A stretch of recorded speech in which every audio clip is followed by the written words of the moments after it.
on Kelly Road in Mount Holly. Play and ride Monday through Friday for $25. Weekends just $30. Seniors ride and play Monday through Friday for $20. And every Wednesday is Ladies' Day.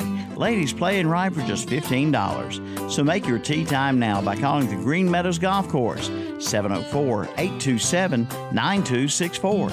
Green Meadows Golf Course, 957 Kelly Road in Mount Holly. Cherryville Area Ministries and Thrift Shop would like to say happy holidays to each and every one. Thank you for all your support, and may this holiday be your best. Merry Christmas and happy holidays. Cherryville Area Ministries and Thrift Shop, 212 North Mountain Street in Cherryville. Call 704-435-3816. From the moment it begins until the season's done, Parker Farm Service in Kings Mountain hopes that your holiday is a happy one. We hope you make special memories of all good things. We send you our very best wishes, and we're adding a special thought too. An extra Merry Christmas to all of you from everyone at Parker Farm Service, 126 Bessie Drive in Kings Mountain.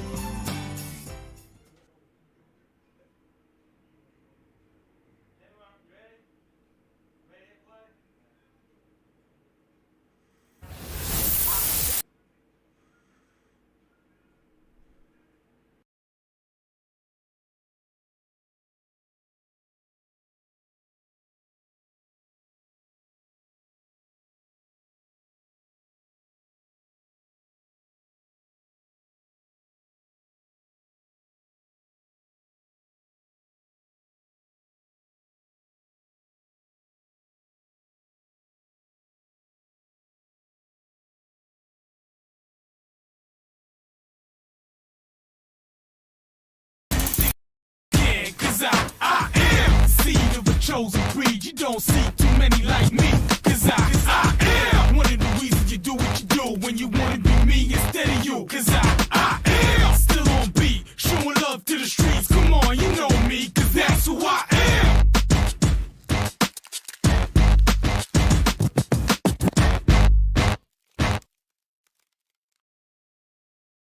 am. Morning Sports Talk with Kevin Hastings, Tom Stefani, and Terry Reinhardt.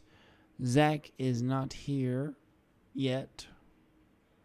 Well, he's not coming today. Apparently, according to Kevin, he just kind of said no. So, and as always, I'm JP here in the booth, making them sound good. I don't think they're on yet because Terry said something, but I didn't hear what he said. Oh, there we go. I don't understand why Tom can't hear. I can't hear. Can you hear me? Mm-mm. You can't hear me? Nothing. Oh, then that's a you problem, not a... Terry, can you hear me over there? I sure can. So Tom's got a him problem. I hear nothing. Well, we'll get that fixed here in a minute. Tom, you hear That's us. good, Tom. That's we don't good. need you to hear. What you can do, though, Tom, is read and people can hear you. So how about you read those scores for last night? 1A in the top, then 2A, 3A there on the left, and the 4A's there on the right for the folks watching at home live on YouTube. Saturday Morning Sports Talk brought to you by Shelby Heating and Air of course, Shelby. Terry's working on his breakfast. He's Mitchum's kitchen. He's got a mouthful. JP, you ate your breakfast yet in there? No, but I'm hoping that it's going to be the bologna cheese on a bun. Bologna and cheese on a bun he's hoping for. All right, Tommy, what's the score? All right, Mitchell defeats Robbinsville 34-14. They're on to the state championship to face the Tarboro Vikings, who defeated Pender 22-12. Shelby Golden Lions, winners again. They defeat East Surrey 45-13. They'll face Wallace Rose Hill in a battle of Bulldogs. They defeated Princeton 34-25. And it was Dudley defeating South Point 38-0. And they're on to the state championship to face J.H. Rose. We've got a lot of Roses in the championship games this year, Terry. We've got J.H. Rose. The Rampants. That's a great name, the Rampants. They defeat Jacksonville 35-28. In the 4A, it was Huff defeating Chambers 35-21. And I've said that I knew that Chambers' team would be pretty good, but their luck ran out.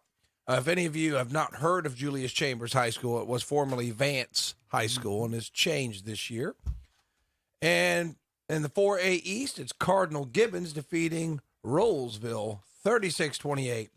So your state championships will be Mitchell versus Tarboro, Shelby versus Wallace Rose Hill, Dudley versus J.H. Rose, Huff versus Cardinal Gibbons. Any close ones, Terry? Maybe if I had to pick one.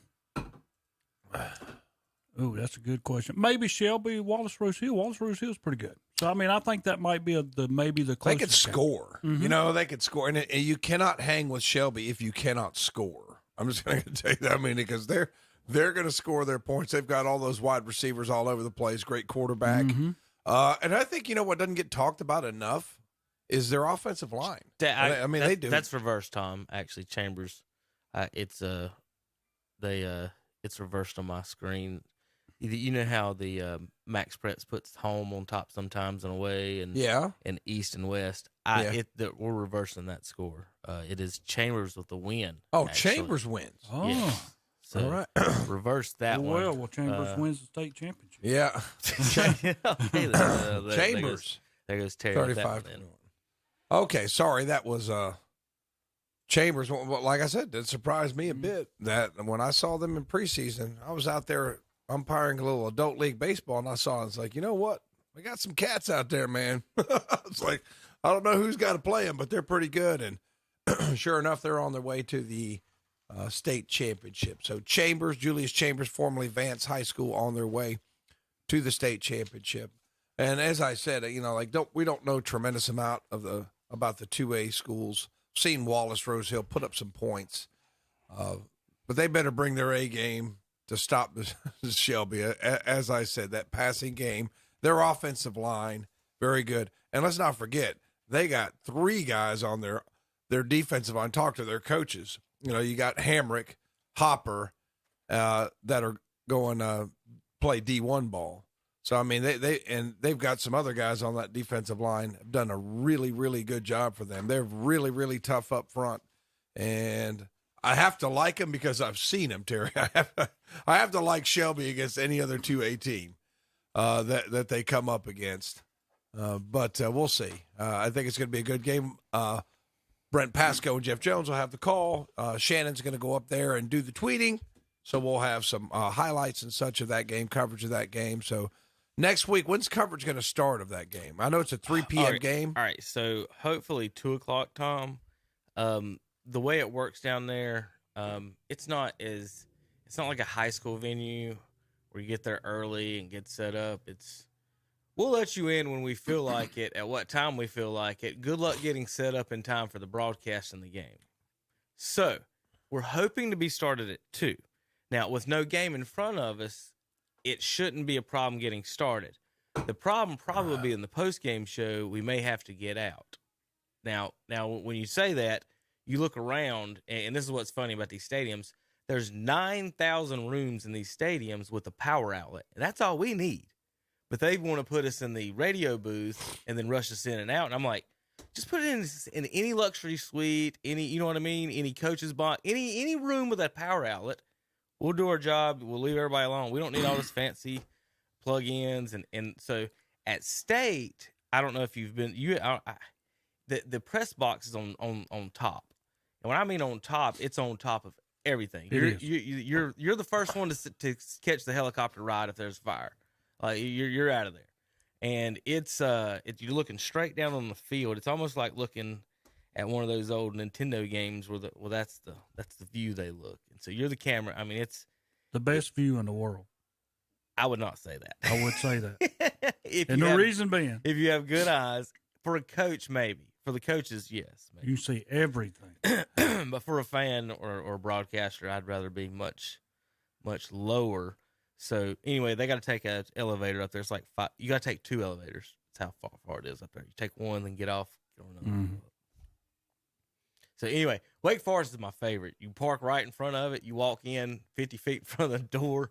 You go up the elevators, and they have the nicest rooms. Everything's nice in there, beautiful. Gardner Webb is like a mini Wake Forest. I would say Gardner Webb might be second best as for Chapel Hill's old. State's, What upsets me. What upsets? Well, hold on real quick. Tom, you're not in one last thing I want to state. You're actually in a trailer on the roof. You're not in an actual like. Hey, that looks like that's where the nice place where the announcers are sitting. No, we're in the trailer on the roof. Go ahead. Well, I think that Gardner Webb would be a great venue for a state championship. Why can't we have one in the western part of the state? Why is it always got to be Winston-Salem, Raleigh, Chapel Hill? Why not Charlotte? UNC Charlotte Stadium's a great venue. I mean, it's just bias that we've been fighting about this since the days of the regulators. The easiest thing would just be put it on a rotation and then quit complaining about it. Also, if you want to complain about travel, doesn't the Athletic Association pull in millions of dollars that they could pony up for some of that travel? Well, they got to pay salaries. They need to be paying the buses and all that. I don't know the details on that. It's just our opinion. But also with that, they've got now they have the government backing by the full legislature, or however they're going. She's got full power now to do whatever she wants to, I guess, because they're not going to throw them out. So they just do whatever they want. So it's just a bias. It'll never be on this end. UNC Charlotte would be the easiest compromise of all. Right. I don't know what's in the Greensboro area. I guess Winston-Salem Prep. How about, honestly, I would like to see it at Bowman Gray Stadium. They have the football field. It's a classic place. It's small. It's a known place for fun and a good atmosphere. Yeah, I wouldn't want to play in a stadium as big as Carter Finley. It's just too big for high school. In Chapel Hill's the same thing. Yeah. Like, so, okay, Shelby brings, how many fans from 3.5 hours away for a 2A school, or Mitchell, how many from a 1A school is coming all the way to, I'm guessing they're in the 1A, they're coming to Chapel Hill. So there's different weird ways, different ways to do it. I'd like to see a rotation. Just do East-West. I mean, and I guess we'll explain to everybody down east. We consider, for the most part, Chapel Hill and Raleigh east, don't we? Yeah, even though it's a little bit east central, I would say. Well, from my house in Kings Mountain, it's shorter to Charleston than it is to Raleigh. So, probably. Oh, I know. I mean, it's like 10 minutes, but it is. Yeah. But so that's that's the whole with the Whiteville and the East-West. If you're going to be fair, though, you're going to go west, middle, then east. If you're gonna do a rotation cycle. Right. I'm up for any type of rotation at all. But now if you go west, then down here at Charlotte is where they're going to put you. They're going to put you down there.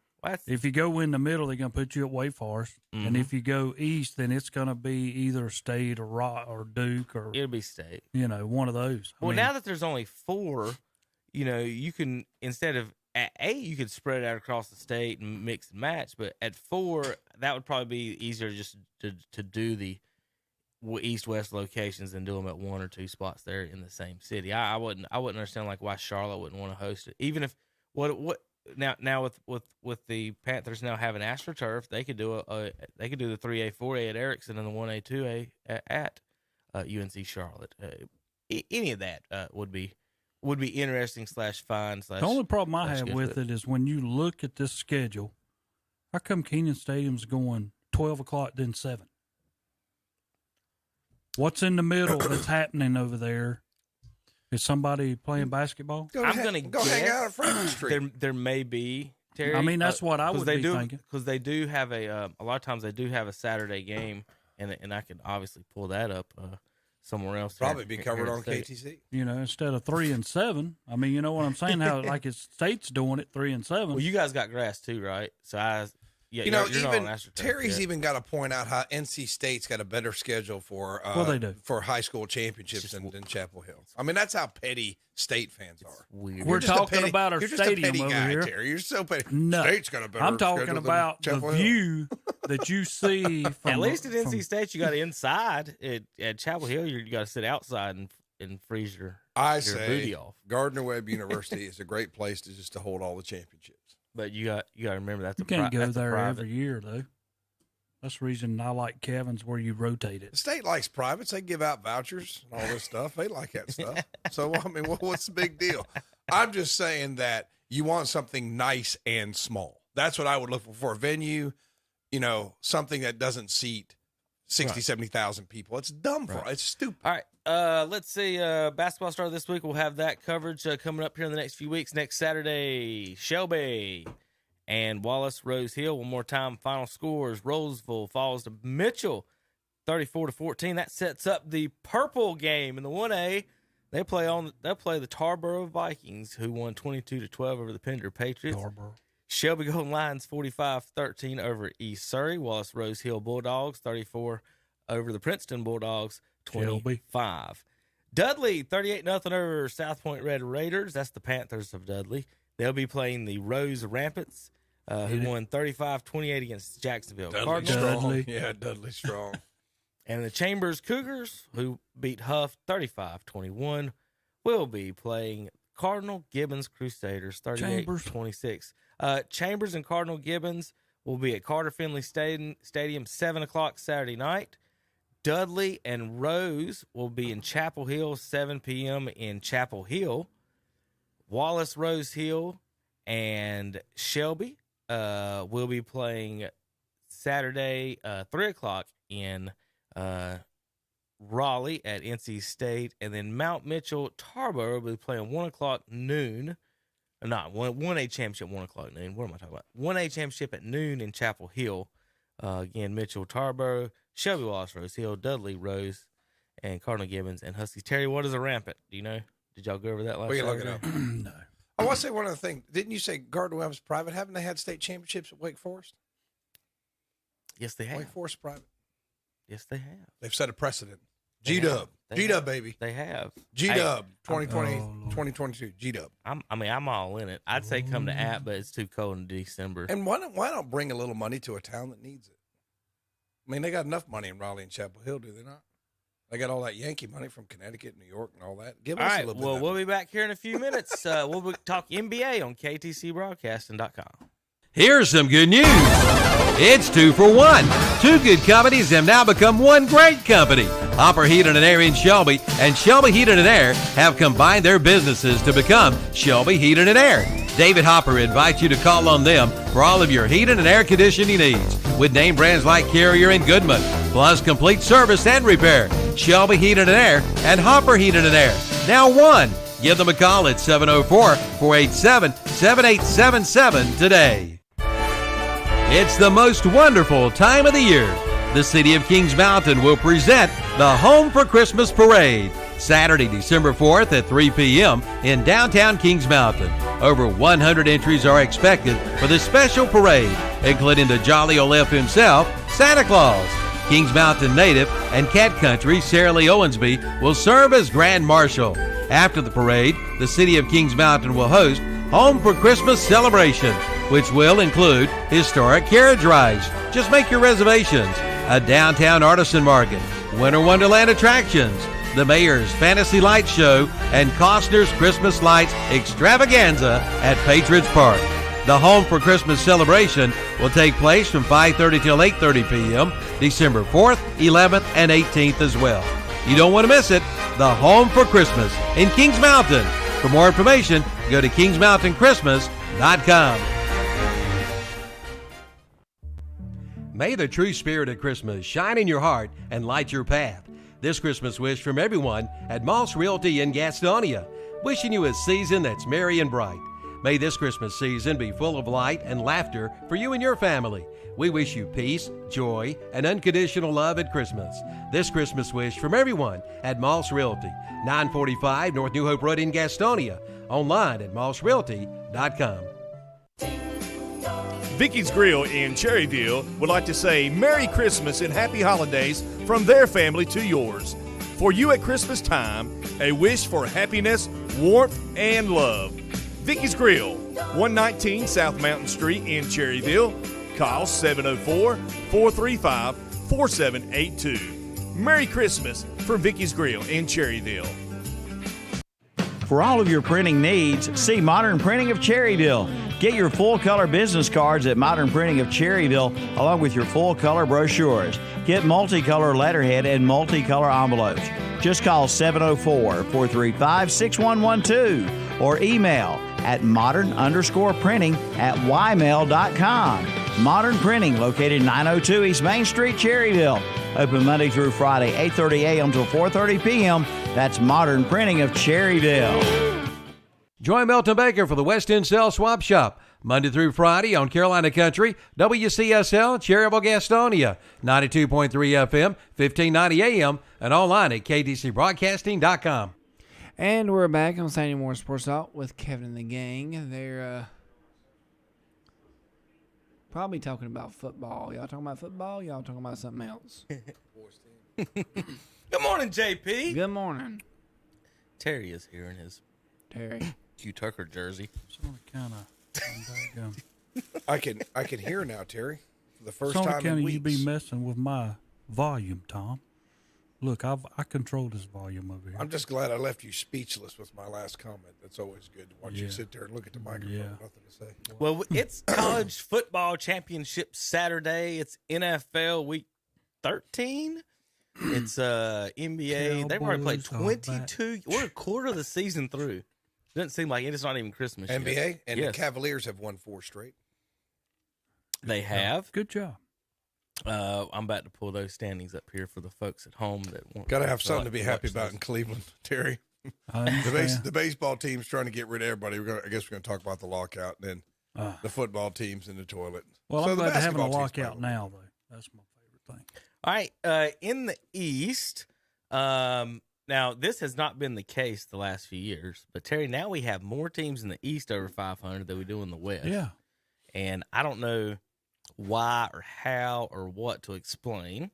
The best way to explain, I was kind of talking to Tom about it last night, is I got a buddy that listens to the show sometimes and tweets at me, and he texted me that the Hornets, Terry, were 2.5 games out of first place after winning 8 of 9. My response was, it took them to win 8 of 9 to get there. That's not going to happen. They're not going to win 88% of the games. First of all, then I went and looked at the standings. There were also 2.5 games out of 12th. Now that was Monday or Tuesday, and that's changed a few things since then. But that's how close the East is. Oh, it is. The Hornets are now in 7th. They are now in 7th. They are at 13-11. So now they're 4 games out of first, and only 2.5 out of 13th. Yeah, the Bucks are getting it together. They're 14-9. So any 2-game winning streak in a week, you have 3 in a week, you're going to go from the 10 seed to the 4 seed Fast. in the East. Yes. And Terry, your Celtics are in 9th place, but they're over 500 at 12-11. I mean, that's just like saying the Hornets are in 7th. This is on account they played one more game than the three teams gonna take a below. while. Yeah, it's gonna sort itself out. Even the New York Knicks, who are 11-11, have played 2 less games than the Hornets. So if they would win both of them, then they're tied with them. So I mean, I go by the loss column, and 1, 2, 3, 4, 5 teams have 11 losses. You know, I'm sorry. I'm sorry to have to admit this. Is Kyrie played at all this year? Not that I know of. Not played at all. No. And LeBron has LeCovid has caught LeCovid more than Kyrie has. Yeah. So, take that for how you are And Kyrie where we're at in our society. Losing $300-some-thousand a game. Because he put his teammates in danger, but LeBron didn't. So, Tom, the West, $300-some-thousand a game. We'll stay in the East because all of our teams are in the East. Tom, Cavs, Terry, Celtics, and me with the lowly Hornets. We are what I want to point out in Terry, the issue Charlotte has is that and what the assistant coach said at halftime the other night when we were losing to the Rockets, who had the worst record in the NBA. He said the first team in this game that decides to guard one person will win this ball game. That's pretty much the way he summed up the Rockets, which he wasn't really commenting on the Rockets. But Terry, overall defense in the NBA, the Hornets, they've been huddling around the end, and they are now dead last. 115 points a game. Now they'll put on a show, but they're going to give up $1.20 a night to whoever they're playing. And it's they get 20 points. They've got four. So between Hayward, Bridges, LaMelo, and Rozier, and Aubrey, those guys will get anywhere from 15-ish points a night, depending on who gets hot. So they got 5 guys that can get hot, but not 5 that always stay hot, right? Which against average good teams, they're going to play and score a bunch of points on a lot of people that way. The good news about all those guys, they can all play pretty decent in defense, except the point guard and shooting guard position I worry about. The wings with Hayward and Bridges, they can play multiple different places. They have no rebound in blocking defense, nothing at center, nothing in the middle, nothing. They got a Plumlee, which is, might as well have a plumber. He's a 7-foot plumber. But that's where they're sitting as far as I see. They need some defense bad. And whether you get that from an outside source or what, I'm guessing after 25 games, they're not. Where are you going to go hunt somebody that plays defense? Well, they don't play defense, Kevin. What you're hoping for, Terry, is one of these teams that are in the lotteries will looking to dump some big men here shortly. And that's really all you're hoping for, is to get some 7-footers that might want to block a shot or two. But do you think Charlotte's going to go from averaging 115 down to, oh my Lord, now we got to get rid of one of our guys, to stick in a guy who's going to play defense and go down to 107? No, they're not going to do that. But that's the biggest issue. So I don't know. And we talked about this last weekend and a little bit, or 2 weeks ago, Terry, me and you, as far as the other teams playing them. And I'd mentioned they've got 5 or 6 people that can score. Well, if you're the other team, who do you want shooting the most shots on the Charlotte Hornets? If you're the Boston Celtics, Terry, who would you strategize? And that's how the NBA does. They're looking at it. Hornets are going to get 100. Who do I want shooting those 20 shots? And if you're doing that, who would you be doing it with? Well, if on our team? Yeah, if you're the Celtics, who would you be trying to make the Hornets shoot the most? Oh, if I had to pick one? Like, if you're playing defense against the Hornets, who are you trying to force the action with? If it was me, then I would probably be sticking back. I mean, I would be ball. You shoot it. So, okay, that's what I wanted to get at. Is a lot of these teams what they're doing is that if you want to force an action, I want Ball against and Plumlee in a pick and roll. Yeah, that's my best option to do something, because the other guys are dangerous in a lot of. Ball is going to look to pass first. So you can always step back. Now, with that said, if you hitting shots, but that's what the guys do. They're scoring 115. They're not guarding anybody. So they've got to figure that out. Now, I guess that's Borrego or what. They're 115 a game. The next closest is 113. Guess what, Terry? That's your favorite team, the Lakers. They're not good. But they're 12-12, so there you go again. So they're 12-12. They're just trying to outscore you. You're right, at 117. Now, the Hornets' offense is, so we got to give that credit, the best offense in the NBA right now. So the number one offense. And the worst defense. And the 30. Yeah. Ball had 36. And the last defense. Yeah. Kevin not elaborating on Ball's 41 minutes, 36 points, 9 assists, and 5 rebounds. When was that? What did he shoot? It's a pretty good line. What did he shoot? I don't know what his shooting percentage I don't care was. how many points he shot a lot. If he scored 36, Terry, I'll give it to you. I know he shot a lot. Okay.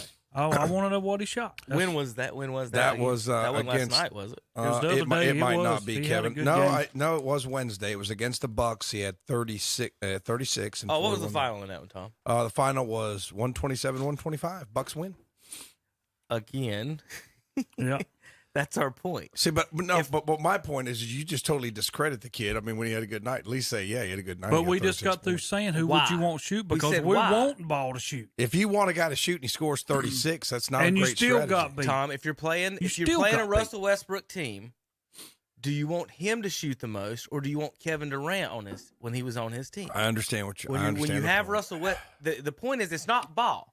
And if you'll pay attention to what I say all the time, I don't want my point guard shooting the most shots. You've made that point. Anytime he is, it's going to affect the rest of the team. So when Ball pulls up one of those crazy threes and your bridge is thinking, well, I wanted to cut to the lane this time, I might have got a dunk, or the next time are you going to do that? These are NBA players. And that's why you look in the defense and see, oh, they're giving up 113. And I would say Russell Westbrook seems probably do a little bit of the same. Oh, they do. He's dead. He's next to last. His Lakers are next to last in defense. And that's the major point. I know what you're getting at, Tom, as far as that goes, but yeah, he's going to have some big nights because of teams are pushing that way. Shoot it. Yeah. Like, I guess I would say it's a better argument if you force a guy to shoot and he has 21. You force a guy to shoot and he has between 30 and 40 points. It's maybe but not you the know best strategy. he's even though going you to did win the score. game. Yeah, even though you I did mean, win the if game. he has a good game, they're going to be in it. But still, how many points do you give up? A lot more than what you scored. Golden State's not going to care that Damian Lillard scores 50 points a game on them when they beat them If they win. 120 to 100. So, so looking for shots. Say, I didn't even look at the box score. I didn't even have to. Terry, would you want LaMelo Ball shooting 22 times and Terry Rozier shooting 10? So you're wrong. If it was closer, 15-15, again, combined they scored 46. That's fantastic. The offense, 125 points. You can't say nothing about that. It's at 127. How many do the other guys But get? no, I'm not going to be mad at what he did. He was Somebody had a 12 big out night. of Somebody else 22. had 23. Yeah. Oh, you talk about for the Hornets. I was looking at the Bucks Yeah. real quick. Giannis. So that okay in the paint. Giannis 40, Portis 10. How about big men off the? They had Demarcus Cousins. Did you see him get the ball and go straight? I did see that highlight. He got the ball and went straight to the basket on one of I think Oubre. So that's 57 points off centers and power forwards right there. And the Hornets got 0 from their center. P.J. Washington threw in 9. McDaniels threw in 14. So we got beat, what was it, to 14? 57 to 14 in the paint? Yeah, in the paint. So the guards can shoot all they want. Yeah, Let them. but it's against. Keep shooting. That's against Milwaukee. I mean, you know why you're going to get beat in the paint against But Milwaukee. where's that? But Tom, we just said with the worst defense in the NBA. Yeah, This is I every know. night. We don't even start a center Yeah, I know. against Giannis That's kind of my point. and is you're going to get Portis killed in the paint. and Demarcus Cousins. We threw out P.J. Washington. Yeah, I mean they've got. They're good inside though. And he I will was say 3 that they're out of good 9. Inside. I'd like to see what their average giving up in the paint every on a God, nightly it's basis. got to be terrible. Yeah, But I mean, they're worse than NBA and everything. It's so. like, well, you got killed in the paint against Giannis. Well, okay, All I right. mean, you know, everybody I mean, does. Yeah, Drew. everybody. I does. see what you're saying. All right, so out west, here's how they're set up right now. The 1 seeds Golden State. Them and Phoenix traded punches this week. Golden State won last night. Utah, Memphis, Dallas, Clippers, and then the Lakers, who, Terry, they would be the 12th seed in the East, are the 7th seed in the West in the playoffs. They would be hosting the Nuggets in round 1 in a play-in. Portland and Timberwolves in a play-in would be in the other one. So there's your West matchups. Thoughts on the West right now, Terry? Not really. I mean, Phoenix is good. I like Phoenix, but Golden State, I won't even go there because I had to remember my man that was over playing over there.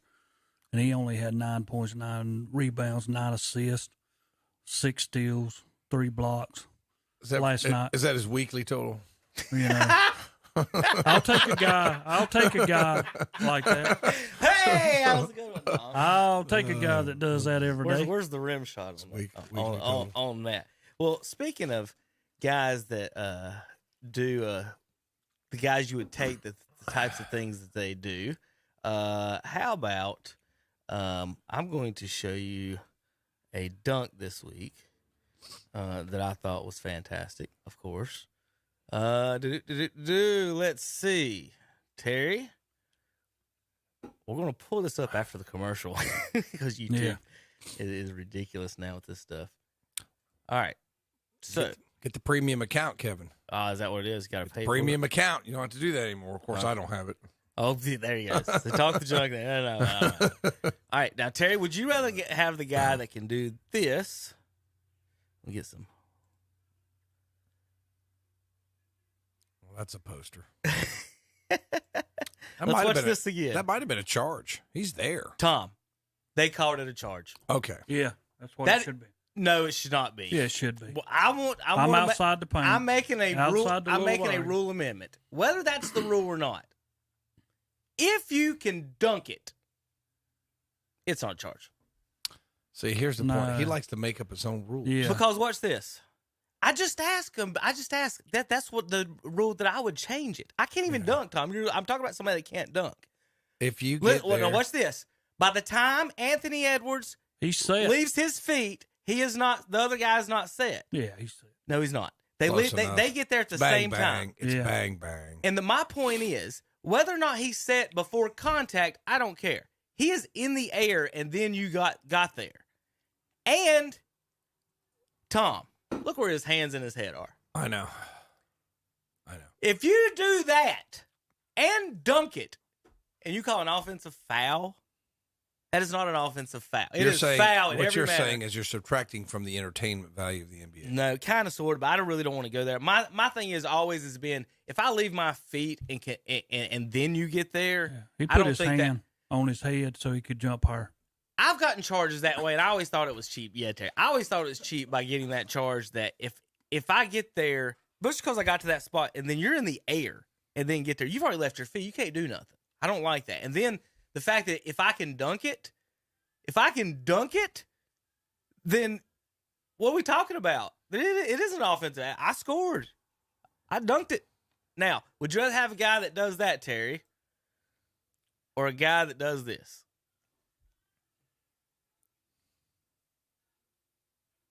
Yeah, that's when he got taken out of the game. That's what I was showing. Yeah, then he got taken out of the game. Good job, buddy. That was. I heard about that. Yeah. Turn that up a little bit there so you can hear. Knows what's happening. Yeah, I'm coming out. So LaMelo way ahead of the pack. So he cherry picks Tom. Not saying the point guard cherry picks here. So he gives himself an opportunity for a dunk, and you're criticizing him for that. LaMelo way ahead. By cherry picking, if you've ever Terry, do you like cherry pickers on your basketball team? Always like cherry pickers. Well, that's what you like to do on the basketball court. Okay. All right. So anyway, would you rather have the guy that can jump over a guy, or the guy that can get his hands barely over the rim and can't even flush it himself? 6'7", he barely gets. What was the score at the game? What was the score at this time? At this time, Hornets up 2. Oh, you can't in the second quarter. You can't do that. You can't do that in the second quarter. Now, Tom, that should have been called an offensive foul.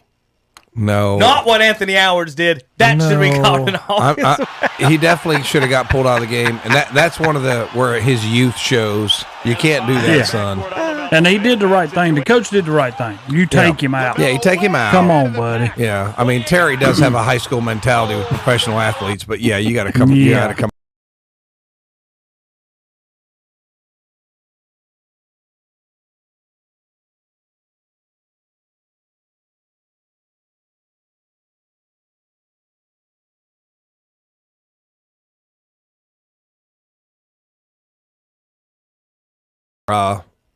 I know what you're trying to do. You're trying to get another 100 or so Instagram followers on that, but let's lay that one in or don't.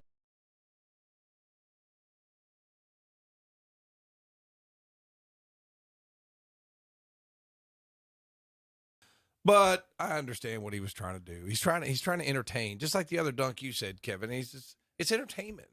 So yeah, and he missed it. He missed it, but he's trying to entertain. I mean, that's what people paid money for. Now, if you had a courtside ticket and you were right in front of that and he dunks that, you're like, okay, I got my money's worth. It was worth coming to this game and sitting in traffic, paying $30 to park, paying $8 for Kevin's famous hot dogs, and you feel like you got your money's worth. I would have liked this. I would have liked to have been sitting right there. I got the right thing that happened to him when you just want to make people run laps, Terry.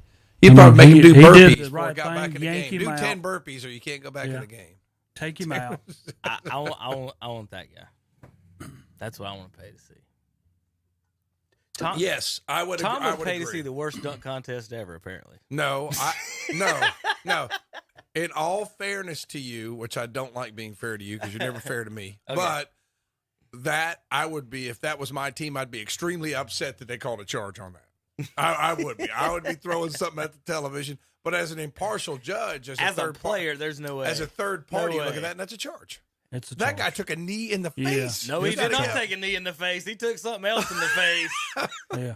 He took everything. Kevin, I wasn't going to say that, but you got to turn around and ruin it. He took just Anthony Edwards' moneymaker in the face.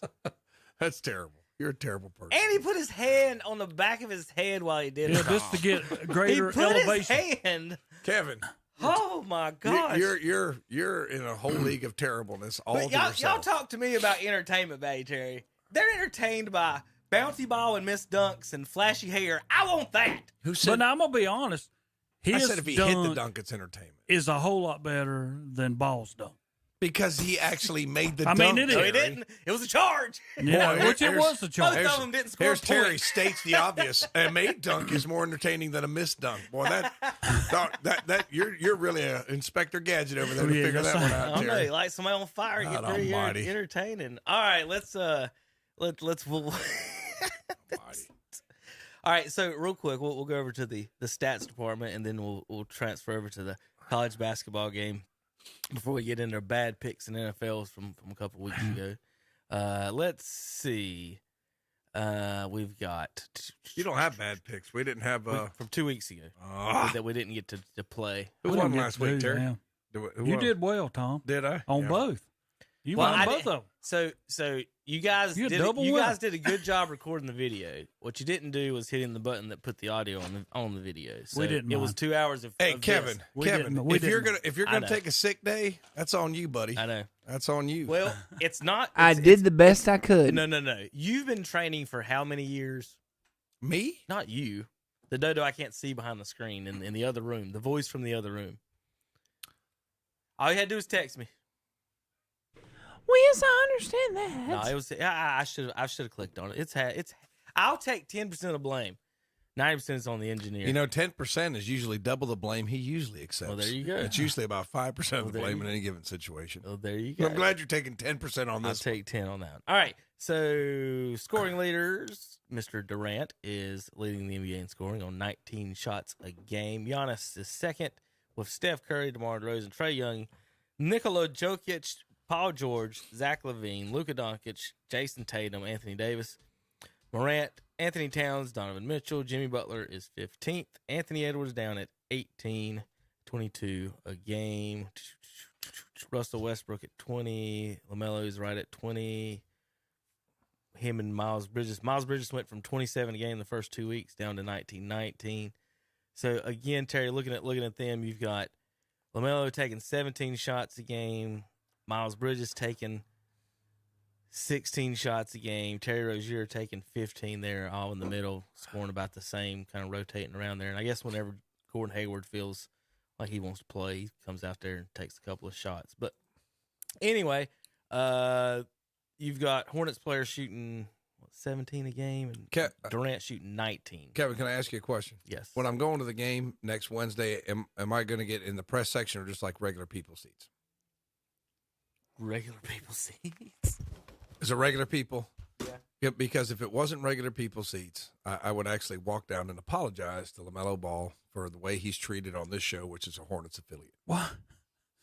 We only tell the truth. I would say, I'm sorry, LaMelo. We only tell the truth. I'm sorry that we're a But Hornets you see what affiliate. we're saying. I mean, my whole deal is I understand do. where Kevin's coming from because that's the guy I'm going to let shoot. Because to me, he is the least experienced. Yes. You see what I'm saying? I mean, And that's he'll what I'm make the going to do. most. He'll make the most Mistakes. dumb decisions. Yeah, that's what I'm saying. Like he did there. Yeah, I know. You He's know. a kid. Could you imagine yourself as 19 or 20 years old and playing professional sports, Terry? I would love it. I would have been an idiot. I would have been an idiot too. So I And can't plus, really, I can't on really this say anything. team, to me, it's really a great benefit for him because he does have a Rozier. He does have a Hayward. He does have, Bridges, people who can play that can score. So it makes his job easier. You know, you cannot go double him because you got to worry about these And you other can't guys get- that can score. And you haven't been able to say that very often in recent years. The Hornets have I a bit agree. of talent. Now, you know, the only And a thing bit of I'm talent. like Kevin. The only thing they need is everybody must step up and play defense. But now, see, if you're thinking of stuff like that, that is the difference between Boston and Charlotte. Well, Charlotte has a better record right now, but at the end of the year, Boston's going to be ahead of them. But that's the difference between those two teams. Boston does not have no great big guy underneath. I mean, you know, Horford, yeah, it's better than what we've had, but he's a better shot blocker and plays the middle a lot better than anybody that we've had there in the last couple of years. Yeah. But we are just like the Hornets. We just got a bunch of shooters around him. Well, so the Hornets either have to play defense or get defense. And if you get defense, Boston can play D. There's the difference. If you go get people that play defense, that means you got to take people out to play offense. So if you take somebody out to play his offense, then who's LaMelo passing to? Yeah. Then you letting him shoot more? Okay. That's what you're doing. Okay. If I'm the Celtics, sure. Well, you keep shooting, put in somebody that can't shoot, we'll just take less. I'm saying you let the point guard shoot like that, you're in trouble. Here's some of the LeBron nicknames the last 2 weeks that came across the feed. Terry, see if any of these you like. LaFraud, LaMickey, La3-6-1, LaTrash, LaSnitch was the one from when he got the fans kicked out the other day. LaFop, LaBaby, LaActor, LaRef, LaNot Better Than MJ, LaWannabe MJ. LaFlop is the best name. LaGarbage, LaChoke. LaFlop's the best. I don't. LaCrybaby. 3-6-1. LaCovid. LaInjured. Tell him what he is. My favorite is LeBron's. That is the best. That is the best dig ever. Anytime because LeBron fans have no comeback to that one whatsoever. You cannot say anything back to that. You're like, what do you mean? He's got a bronze medal and Jordan Dawn. Congratulations. Then there's nothing to say. They go, well, who'd they play? Well, he got beat by Manu Ginobili and Tiago Splitter. That's who he got beat by. Tiago Splitter and Manu Ginobili. Let's see if I can find. I've got a couple. I've got a couple of tweets this week. I'm going to try to do the basketball ones instead of all at once. If I do, missed last week for that. Let's see. All right. Any other news and notes in the NBA before y'all talk about college basketball? Cleveland has won 4 in a row, and I noticed you didn't talk about the Cavs, but we won 4 in a row. We're right in the middle of the pack, Terry. We're coming for you this year, Terry. Coming for you. Not a problem. Not a problem. Glad to see they're finally competitive again. Yeah, that's a good Even thing. without Sexton. They've been competitive. I will mention one thing before we go over to college. Did you see the young man who has been got taken out of the game as he is walking through the other day, hauled off and punched a kid on another high school team? I heard about it. Yes, now I know what you're talking about. That during the handshake. He hit him in the stomach, hit him in the lip, and then decked him. He gave the kid a concussion, knocked him out. I wonder what happened before that, though. Yeah, something happened in the game that they're not showing that I have not seen, Tom. Yeah. But he took it out on him coming through, shaking up. You can't do that. Unreal. I have no idea what you're talking about, but I'll take your because word it's for high it. school. Yes. College. Well, I mean, what do you see that on a message board or something? No. It's national news, man. It's national news. Was it on? Not on the news channel I watch. I'll tell you that right now. He doesn't have TV service. Local? Yeah, it's been covered on the. Oh yeah. Pretty much the national blurbs, the AP and all that picked it up. Whatever. All right, high school kids do crazy stuff. All right, this was crazy. Terry. This was above and beyond. If you see it, what'd he do again? He hits the kid in the stomach. And the kid falls in the handshake over, line. Yeah, in the handshake line. Then he hauls off and pops him square in the face and then swings against him. He gave the kid a concussion. He knocks him slap out. That sounds like something Terry Reinhardt would do back at West Lincoln High School in 1975. People hit people in a handshake. Not like his. It's pretty bad. Yes. Coaches go in stands. People do all kinds of things. How about college basketball? Tom, up and down week this week for Ohio State fans, I guess for the whole school in general. College basketball, you guys knock off Duke this week. I'm sure you were happy to. Yeah, it didn't break your heart to give a loss to Coach what Carey. I was surprised is they talked about how Duke didn't score in give or take last 5 minutes. Well, they also had another 5-minute give or take drought early in the second half, and they only ended up with maybe 23, 25 points, something like that in the second half. And Zed Key down low killed them. I mean, they had a hard time handling our players in the paint. And then Ohio State hit some threes, and Duke just couldn't hit anything. I mean, they were up 15 in the second half, Terry. They were up 15, and Ohio State just clawed their way back in it. Of course, Ohio State needed that game a lot more than Duke. They've already got 2 losses on the year in non-conference, so they really, really had to have that. But just like to add too, Terry, that's the 3rd year in a row The Big Ten. I want you to listen the to Big this. Ten I'm glad has won. I come in here today hoping Tom would say that. But I know, Terry, I can read that We still the lead ACC 12, leads 8, and 3. Right, but the last let's talk about 12, 8, lately. and We're 1. not talking about 1 year. We're talking about the last 3 years. Terry, Okay. is this Terry, a that's shift? A lot of what have you done? About Is me this lately? a shift in power No. in college basketball? If you went for the next 4 years and evened it up, maybe. Terry, 3 is a trend. I mean, you know what I'm saying, Tom? You was down 12, 5, and 1. And One's now random. and now you've made it 12, 8, and 1. So that means you got to win for 4 more years Terry, to even tie it. Terry, don't dismiss that y'all have lost the last 3 years. Tom, Don't dismiss that. all I know is North Carolina State went out there and drugged your team, Nebraska, in 4 overtimes. You don't drag a team in Nebraska. You You don't know. drag it. What is he even talking about? Yeah. When they talk about Terry, LeBron in the NBA, we talk about Sebron at North Carolina State. Terry, you went to quadruple overtime with Nebraska. Nebraska's Kevin, 5 and 2. What's Nebraska known for? You know, Corn. They Yeah. don't even have good football there anymore. But then when we speak, Wait a minute, I'm glad you try to brought talk this about up, Tom. Nebraska And then when we basketball? want to talk about the What are we talking ACC Big Ten Challenge, be quiet a minute. The ACC Big Ten Challenge, we lead in the guys 12, 8, and 1. And even in the girls now, it's 10, 1, and 3. Y'all have only won 1 year. The ACC dominating y'all in the girls. So now we're talking about girls Well, basketball. it's both. You having both of them now. And Okay. y'all can't even All right, compete I'll in the give girls. Y'all can't y'all even have got compete over there. the best girls basketball in the nation. So, congratulations. I just want to know why you won't recognize the shift in the pattern. So you won 3 in a row. How many shift did we in the win pattern. before, Tom? He's talking about stuff. It's like We won 5 or 6 in a row. you're talking about. Remember when Army and Navy used to compete for the national championship? Yeah, but they don't anymore. It's Terry. 12, 8, and 1, Tom. It's, 12, you 8, can't and argue 1. with you can't argue with this guy because he just 12, 8, and dismisses 1. facts. 4 more years. He has his alternative facts. 4 more years, Tom, when y'all catch Terry, up. And that's Terry. not going to happen. What happened the last 3 years, Terry? It's not gonna happen, Tell me Tom. what happened the last 3 years. It's not going to happen. Tom. Terry, say it. Say it out loud. What happened the last 3 years? Lordy. He won't say That'd it. be like He saying Tom won't say Brady it. does not have He won't 7 say it. championships. I'm tired of arguing Yeah. with this guy. All I know is Duke went up to Columbus, and I wouldn't say got whooped. They probably should have won the game, Terry, because I'm a realist. But you got to give the Big Ten some credit. They took down y'all's #1 team, and they won the challenge that? 8-6. I don't Third see year. Well, Ohio here in a State minute- ranked. No, Do they're what? not ranked. I don't Ohio see State's Ohio not State. ranked. That's the first time they had lost to an unranked team and so long. They had a streak.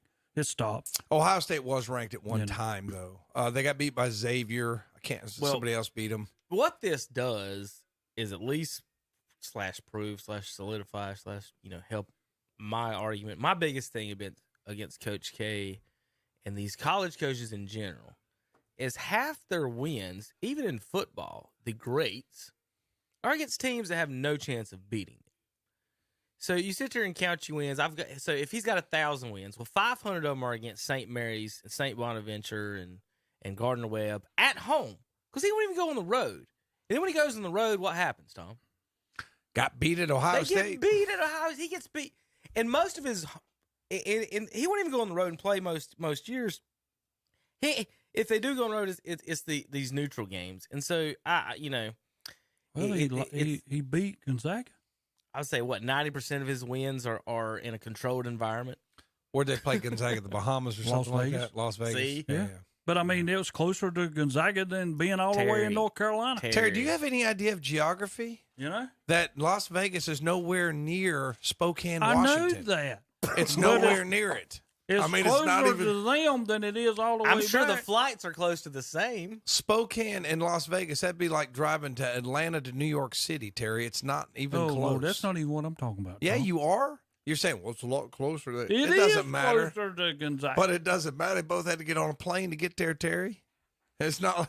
It's not like one drove an hour and the other drove 10. when you go to Las Vegas, more people like that are going to know Gonzaga than they are Duke. People don't Terry. in Las Vegas don't know. They know strippers and blackjack tables. They don't know anything Terry. about Gonzaga. What are you talking about, man? Terry, What are you talking? Terry's so crazy. if you were saying NC State, yeah, you're talking. You can't say it about Duke. That's like saying New York's closer to Atlanta than Denver, so there's a lot of Yankees fans in Atlanta. I mean, it's just his logic. It's just All I know is we defies beat logic. them little corn huskers, We He's sent going him now. back He's home going with back a- to this. with a nail. I just Now wanna he's know going why- back to NC I just want to State. know why we He even just- do rankings if the number one team can get beat by Ohio State. I don't know why both of you I tell agree me. there. Both of you always tell me to be quiet. Neither one of you makes sense half the time. Well, we're That's going all to I see wanna coming know. up because State does play Purdue coming Ask up. why do we do rankings other than Vegas? Then I want to see what Tom has to say after we beat Purdue. You gonna tell me NC State's gonna beat Purdue? Did you just good say that? possibility. Did you just say that? Good possibility. Okay. What are you gonna wager on that? Well, What are you gonna wager on that? Let me think about it. A So, while. now he's backing off. Well, Tom, okay. Duke has played one road game this year. You know how many losses they have? What do you mean? The road teams that have played Duke? Or what Duke has played one road game this year. Right. They have one loss. There you go. Right. That's my point. Okay, Every year you okay. can look at their schedule and it'll say, you go down and all you got to do is look for the @ and then there'll be a loss next to it. Well, part of that is, and I guess you haven't brought this up, that old Coach Crybaby, he likes to lobby the referees, and they won't put up with it once he gets out of Cameron. I mean, they'll give him what he wants in Cameron, but when he get out of there, it's not quite as much. So, old Coach Crybaby can cry all he wants, but gets on the road, they're not going to listen to him like they do at Cameron Indoor They've got Stadium. a tough one this week at home against South Carolina State. That's going to be a tough one. That they'll put that on his plaque. we have that- 1,000th and 10th win. Do we have that on KTC broadcast? No.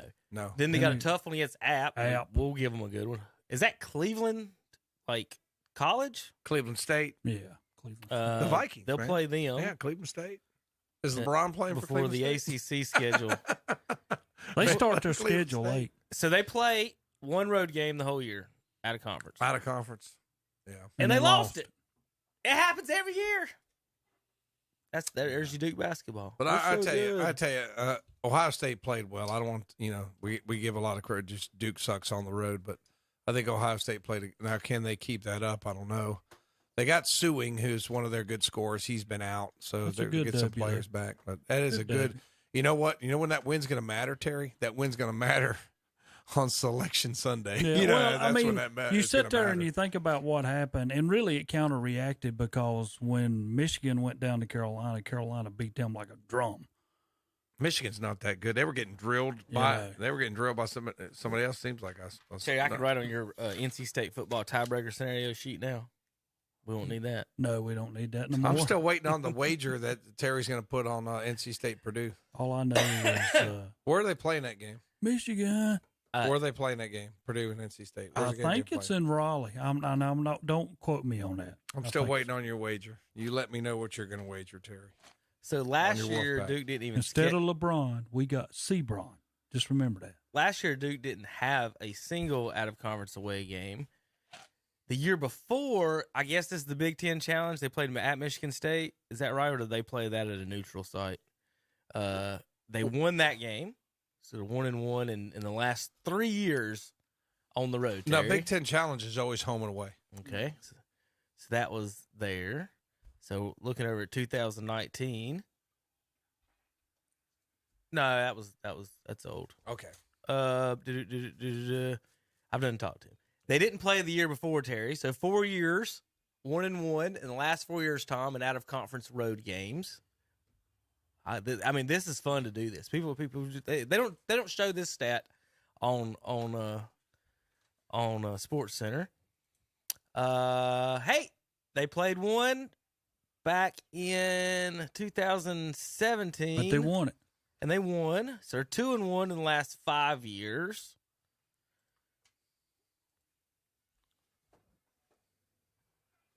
That was earlier, Tom. I promise you. I just talked to him on the phone. Okay. All right. They did not play the 6 years ago. So in 6 years, they're 2-1. In 6 years, we're going to go 7 just for fun. In 7 years, they didn't play one in 7 years. We'll go 8 years. They're 2-1 in 7 years. In 8 years, they were 3-1. They won again. So they've played 4 games in 8 years on the road. Went 3-1. So it kind of shot a hole in some of our stuff. Well, They've when you only don't have played- to play multiple They've only games on the played road. 4 times. That was my point. Is it's so silly that and that's like the Alabama's playing Western Carolina at home, and that's the college sport. And then we rank them and then have Duke number 1, and we beat and who they beat.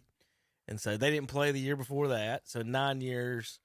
So Terry in 10, we'll go 10th year just for fun. 10th year, they will have played. Lost to Ohio State.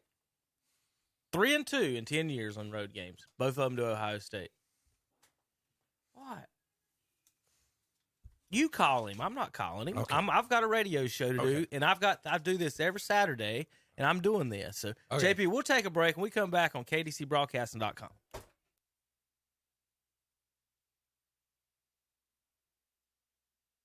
Here's some good news. It's 2 for 1. 2 good companies have now become one great company. Hopper Heating and Air in Shelby and Shelby Heating and Air have combined their businesses to become Shelby Heating and Air. David Hopper invites you to call on them for all of your heating and air conditioning needs with name brands like Carrier and Goodman, plus complete service and repair. Shelby Heating and Air and Hopper Heating and Air. Now one. Give them a call at 704-487-7877 today.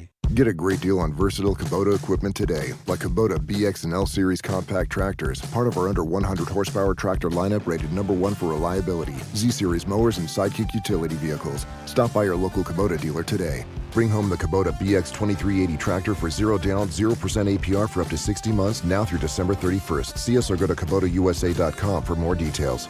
Your Kubota dealer is Parker Farm Service, 126 Bessie Drive in Kings Mountain. Make the most of this shopping season with a fixed-rate Visa credit card from Carolina Federal Credit Union in Cherryville. Rates as low as 10.9% and 1% cash back plus rewards. Find out more and apply at carolinafcu.org/Visa or visit the branch at 1200 East Church Street in Cherryville. Straps Jewelers in downtown Lincoln brings their wishes to you for a joyous holiday season. We wish for you peace, health, and happiness. Celebrate the tradition of friendship and the beauty of this Christmas season and the opportunity of the coming New Year. Merry Christmas from everyone at Straps Jewelers, 315 East Main Street, downtown Lincoln. Online at strapsjewelers.com and like them on Facebook too. The hippie holidays from the groovy people at My Green Room, Spindale, North Carolina. Have a holly jolly Christmas.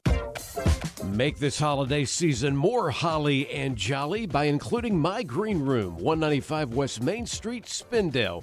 My Green Room's the 12 days of Christmas, spotlighting a different product every day. My Green Room is the area's leading cannabis dispensary and hip store with the largest selection of Delta 8 products you'll find anywhere. Now offering delivery in Rutherford County, taking credit cards, and providing gift certificates, the perfect Christmas gift. You can also donate to the Toys for Tots Drive, and be sure to register for the KTC Broadcasting $1,000 Christmas shopping spree, worth the drive from Shelby, Cherryville, Lincolnton, anywhere. And don't forget, you can connect with us online. It's mygreenroom.net. Again, mygreenroom.net, as well as our Facebook page and also on Twitter. At Ingles, we're proud to partner with so many athletics organizations to bring you the very best of everything sports have to offer. And we're also proud to bring so many great game day options to you crazy fans out there, like the best meat in town, crisp, fresh produce, ice-cold beverages, and more. Whether you're loading up for that road trip or preparing for the homestand, we've got you covered. Ingles, low prices, love the savings. Here's some good news. It's 2 for 1. 2 good companies have now become one great company. Hopper Heating and Air in Shelby and Shelby Heating and Air have combined their businesses to become Shelby Heating and Air. David Hopper invites you to call on them for all of your heating and air conditioning needs with name brands like Carrier and Goodman, plus complete service and repair. Shelby Heating and Air and Hopper Heating and Air. Now one.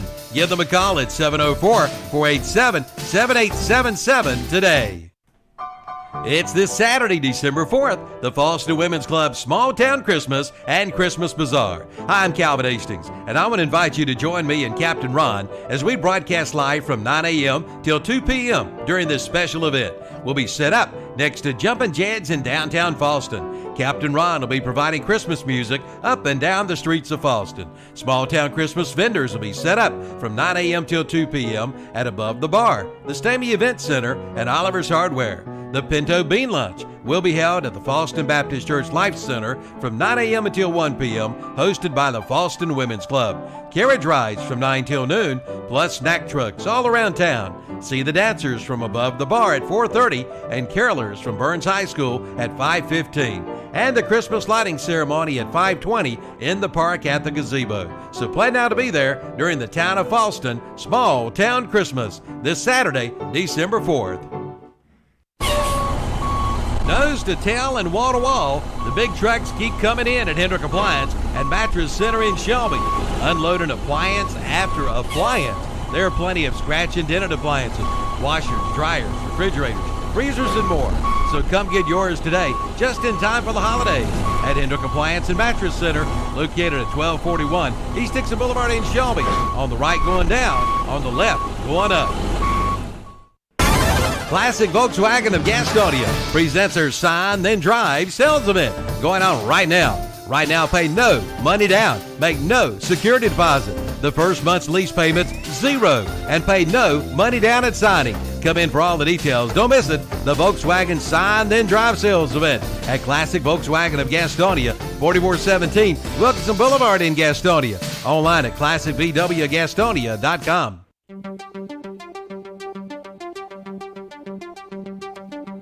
Christmas was once described as a stocking stuffed with goodness. The spirit of Christmas fulfills the greatest hunger of mankind. Merry Christmas to you and your family from everyone at Fins and Critters in Shelby. The excellence of the gift lies in its appropriateness rather than its value. We hope you have the real spirit of Christmas. This wish from everyone at Fins and Critters, 1008 Gant Street in Shelby. Like them on Facebook too. There couldn't be a warmer thought than this to come your way to wish you an especially bright and happy Christmas day. Merry Christmas from everyone at McNeely Oil Company, 608 East 1st Street in Cherryville. We wish you all things good and beautiful will fill your Christmas day, bringing you special joy this Christmas season. Merry Christmas and Happy New Year to everyone from McNeely Oil Company, 608 East 1st Street in Cherryville. And we're back on Saturday Morning Sports Talk with Kevin and the gang. I want to remind our listeners that Shelby Heating and Air is sponsoring Saturday Morning Sports Talk. So I tell you what, I would say get your heater fixed, but the last few days, Terry, I'd say you might need to call them and get your air conditioner fixed. Especially, you are correct, Tom. Yeah, it is. It's been warm with Shelby Heating and Air. Thank you for sponsoring Saturday Morning Sports Talk. It's been weird as far as, temperature changes. It's weird to people who aren't used to that. It's like a Boone weather. Used to wear the Boone official Boone outfit, and I've got it on, is a hoodie on top, shorts on the bottom, and whatever your choice of footwear is. So you got to be prepared when you go to class. Be cold and snow, and in the afternoon warm enough to be too hot to wear whatever you wore to class. I can say this about Boone. Boone weather sucks. I was there in January. It was cold. The wind was blowing. I'm like, get me out of here. You're in the wrong time. The most wrong time to be up there is January to March. I would say December is getting close. I had to January to March is just stupid. I had to drive up there to go to the tag office because so many tag offices were closed when I got my camper, and I had to drive all the way to Boone just to go to the tag office in Boone. I'm like, oh my god! Now the summer, in the winter, is fantastic. So, but that's just my opinion. My bad experience at Boone is I went and watched them play Youngstown State, and after that, I'm just not a real big fan of Boone anymore. You shouldn't expect somebody from Ohio to win in Boone. No, it was just the treatment. The natives, natives were not friendly. What'd you wear, Tom? Well, if you wore a black shirt, you wouldn't have had a problem. The natives. Did you wear a red shirt, Tom? The natives were not welcome. Red shirt. The natives bore no gifts. Did you wear a Where's Waldo Youngstown State scarf? I would so wear a Waldo shirt. I wore that's what they wear is red and white simple scarves. Gray. All they need the hat and the cane. They'll be fit. Youngstown State in block letters. That's all I wore. And some guy got in my face and said, "F you, F Ohio." He reeked of Jack Daniels, and I'm like, young man. Whoa. Young man. Whoa. you need to step away from me. There is no way. There is no way he paid for Jack Daniels. That was Jim Beam. Yeah, it's probably or Evan Williams. Yeah, now there you go. That's or a good even chance worse, of that. R&R. If you had some R&R, you know what I'm talking about. We used to call it rough and ready. No, so Tom, I don't know if you knew this, but I don't know if you maybe you did. Probably when you were there, if you were there for that game, Boone was dry for a long time. So it's not anymore. It was brown bag only at that time when you were there for that. Because you needed something to barf in after you drunk yourself. I do know a guy who would go and get go to the local establishment with his brown bag, and it was Evan Williams, like you said. Evan Williams, boy. Woo! Woo! Anyway, all right. Here's your rankings for this week. I got to run down the hall and get something real quick. I'm gonna let you guys go over this for a second. I'll be right back, but let me pull that up for. You talking about the playoff head-to-head things you got? Well, no. No, he's talking about the actual, the official rankings. Okay. As soon as I find there we go. There we go. There's for Tom and Terry, so they can read. Yeah. There's your official. The left is moving up the ladder. The left side is the college football rankings. The right side is the AP. So there's Ole Miss has moved up, haven't they? There's your top 20 right there. Well, that daggone one on the right is terrible. Yeah. Yeah, they ain't even got us put nowhere up there in that top 20. What's wrong with them? My brother has this weird notion that he thinks that Ohio State can get back in the playoff. I'm like, no, Danny. It's like, no. That's kind of like Dumb and Dumber. You're telling me there's a chance? Well, I was like, no, let's see. So we know somebody's going to lose between Georgia and Alabama. So we know somebody's going to lose there. Yeah, Oregon got beat. And Iowa could beat Michigan. Did you get too pumped up to play last week and not ready for this week? This is what I'll say. Okay, say Iowa beats Michigan. So you're going to put Ohio State back ahead of Michigan when they beat them head-to-head? As much as I despise the entire state of Michigan, Jim Harbaugh, their football team, everything, as much as I despise them, I would still say no. You don't put Ohio State ahead of them because you beat them head-to-head. Well, the game has to mean something. Think of what happens here. If this happens, all of a sudden you have Georgia, Cincinnati will be number 2, Oklahoma State number 3, and the Fighting Irish number 4. And the whole world would be all messed up because that happened. What happens? I say if your coach quits, you if can't Iowa if your beats coach Michigan, quits, you can't go to the playoff. And Georgia beats Alabama, Michigan and Alabama are going to fall out. And think of the next 3 in. Cincinnati, Oklahoma State, and Notre Dame would be your top Cincinnati's 4. in now. Cincinnati's That's what I'm saying, now. but they would move up. Yeah. So those would be your top 4, and everybody in America would be going, this is going to be terrible. So this is no good. And another thing I don't understand, I guess my brother is thinking that Michigan loses, Alabama loses, Cincinnati loses. Cincinnati could lose. Somehow you put Ohio State back in the playoff. I just don't think you do it. I just don't think you do that. Well, the last week or few weeks, I've been complaining about why Oregon is still ranked ahead of Utah. And then they got to play last night again and got waxed them again. Yeah, and these standings are ridiculous to even have. Hey, they're in the same conference. They're one game apart and won by 30, and we're not. But we got 7. It wasn't even close. It's 7 spots away. The funny thing is, I left here last night after I said, and then I just got a little blurb, like my little notice. Oh, Pac-10 championship on now. I was like, I need to go home and sit home and watch this. So I go on, turn it on, 23-0. I'm like, what is this? Whatever. I watched it for a little while because Oregon made a drive first and cut it to 23-3. That right there would probably be why Ohio State would not move back up. Why would you? I mean, because y'all lost to Oregon at home. I mean, it was early in the season. Yeah, but still. But I text, you know what I texted my brother last night? I said, how did we lose to these guys? Mm-hmm. All right, so we'll go most likely. And they didn't have their best player. We'll go most likely scenarios. So let's talk the SEC, the championship. If, like you are, I am, who believes Vegas and conspiracy theories in sports, there is no way that I would allow Georgia to win this SEC championship game.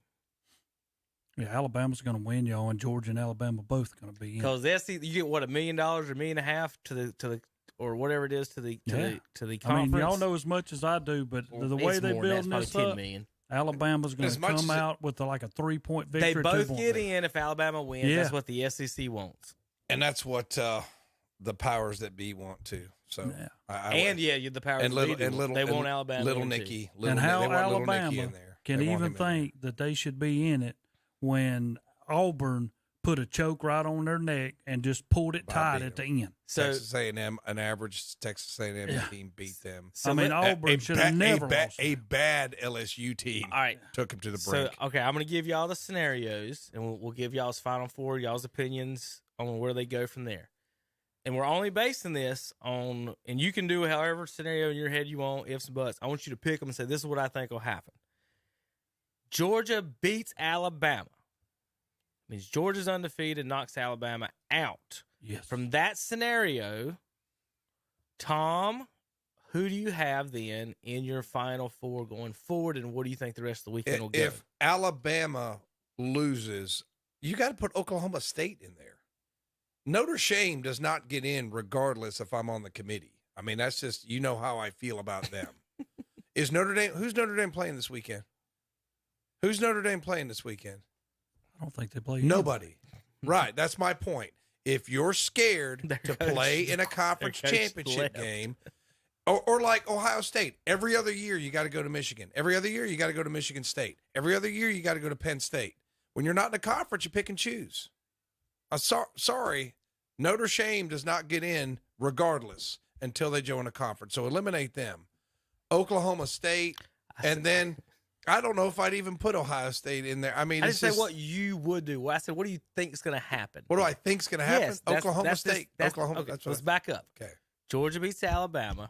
What do you think the rest of the Final Four will be? Not what you want to do. Okay, I'm sorry. Right. I feel very passionate about this. You did. Okay, so if Alabama loses, yes, when Georgia wins again. That's the only scenario. That's the only scenario. Okay, you fill out the rest. What do you think will happen? Well, that's easy. That's all I'm asking. If then I just move everybody up. I'll put Cincinnati at 3, and then. So you think Cincinnati will win? Yes. You think Oklahoma State will win? I think they'll beat Baylor. Yeah. I think they'll move up. Yeah. Okay? If Alabama loses, does the winner of the Big 12 get in no matter what? I would say yeah. Are they the third or fourth team? No matter what. No, third or fourth, I don't care. If Alabama loses and Georgia wins, obviously that they play each other, does that Big 12 champion, Baylor or Oklahoma State, get in the Final Four? Not Baylor. It's not Baylor. Not Baylor. No. Would they not jump ahead of Ohio State? No. So y'all wouldn't put a conference champion over a third place Big 10 team? I think I would not. That's the whole problem with the sport, Terry. Yeah. I think you have. Yeah. If Baylor beats them, if I'm on the committee, if Baylor is a conference champion, then yes, I would put them in over Ohio State, because it's just like my point on Notre Dame. Are they better than Ole Miss? But that's not the question. Okay. Here's my point. That is the question. That's the problem.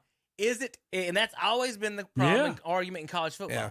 Most deserving or best team. What I believe is the best team. Okay. And that's uppity BS. Here's what I believe. Here's my point. Who is Notre Dame playing today? Who is Ohio State playing today? Who is Ole Miss playing today? They're not. Baylor is playing today. Then how come Baylor is number 9? You could jump up significantly.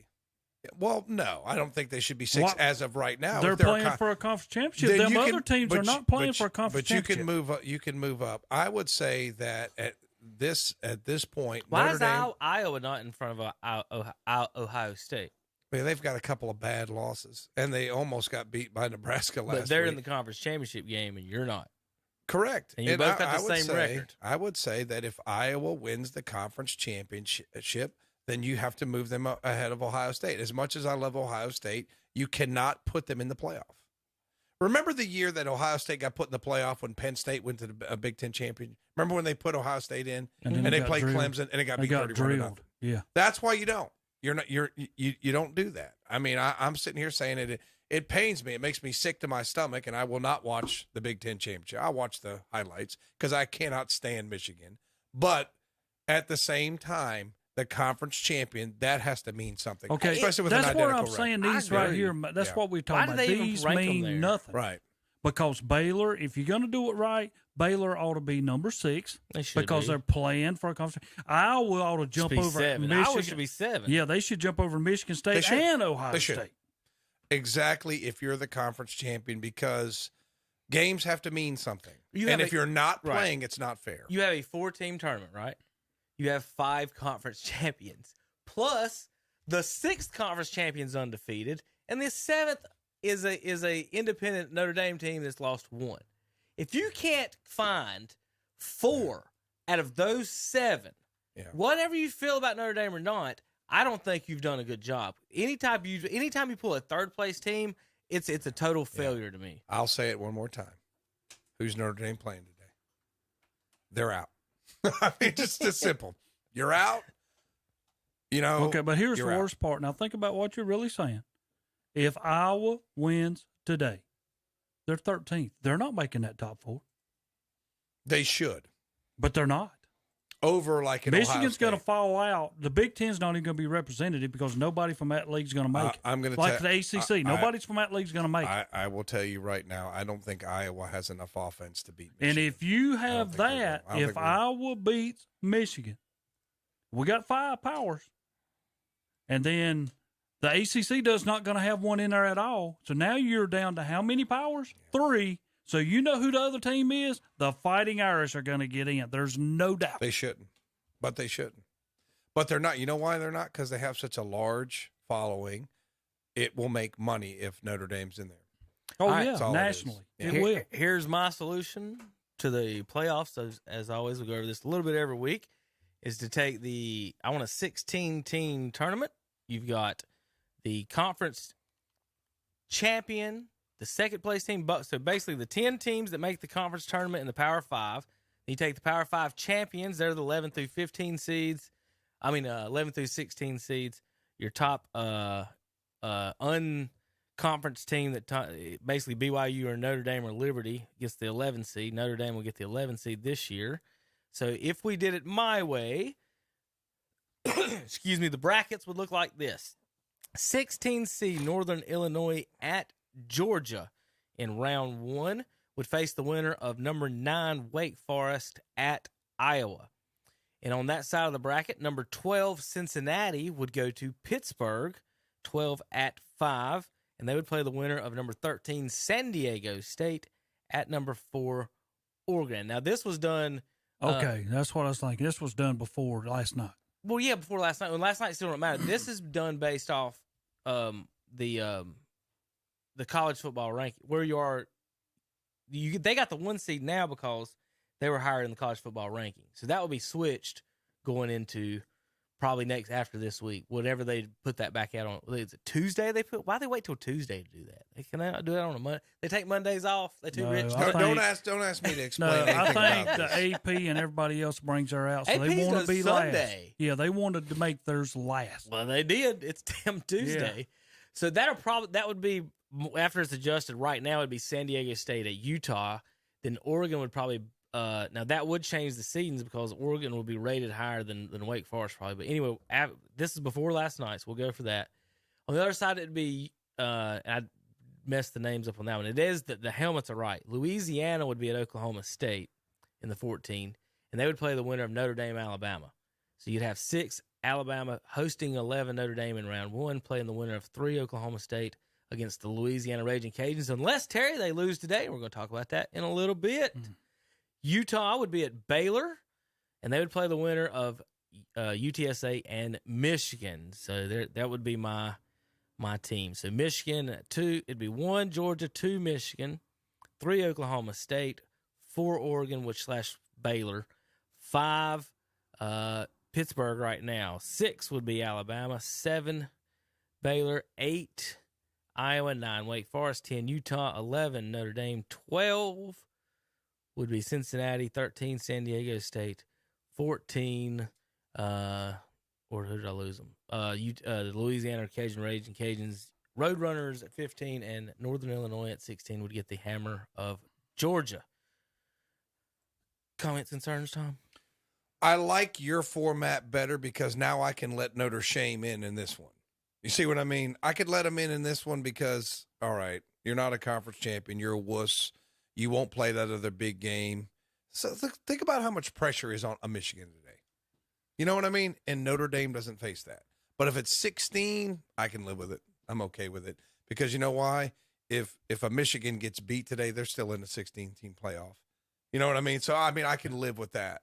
But if Michigan loses today and you put Notre Dame above them, that's when I'm like, as much as, I mean, it's two teams I hate. I mean, so, you know, it's basically Nazis killing fascists, in my opinion. But we've got, it's not fair to put a team ahead of, somebody else when they didn't have to play a game today, Terry. I just don't think it's right. Oh, I agree. I think today means a lot when it comes down to the finals, but you got a couple teams sitting there that is ahead, and if Michigan gets beat and Alabama gets beat, then you're going to rotate some people up, and it's not going to be Iowa. Iowa's not going that high from number 13. No, they're not jumping all the way up there. That's not even going to happen.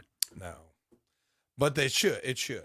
I think the conference champion, if you go in that we big really game, are sitting here and really putting Cincinnati in. Well, I don't know whether they can beat Houston.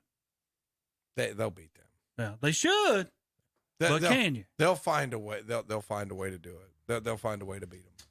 But Cincinnati has found a way to win just about every game. They have. They found a way to win just about every game. So I think that. Well, how would you feel if the Fighting Irish had beat Cincinnati? And that would be, I mean, that's the only loss they have. So it is to a team that is in your top four. If they're 12-0, it's a bigger argument for them. But still, and you know, you might say if they're 12-0 and they lose their conference championship game, they might still be in anyway. Well, Tom, they beat everybody else that they're supposed to. Yeah. They lost to a team that is in the top four. But you're going to play today on a national stage. You Georgia, Alabama, Michigan, Iowa, Oklahoma State, Baylor.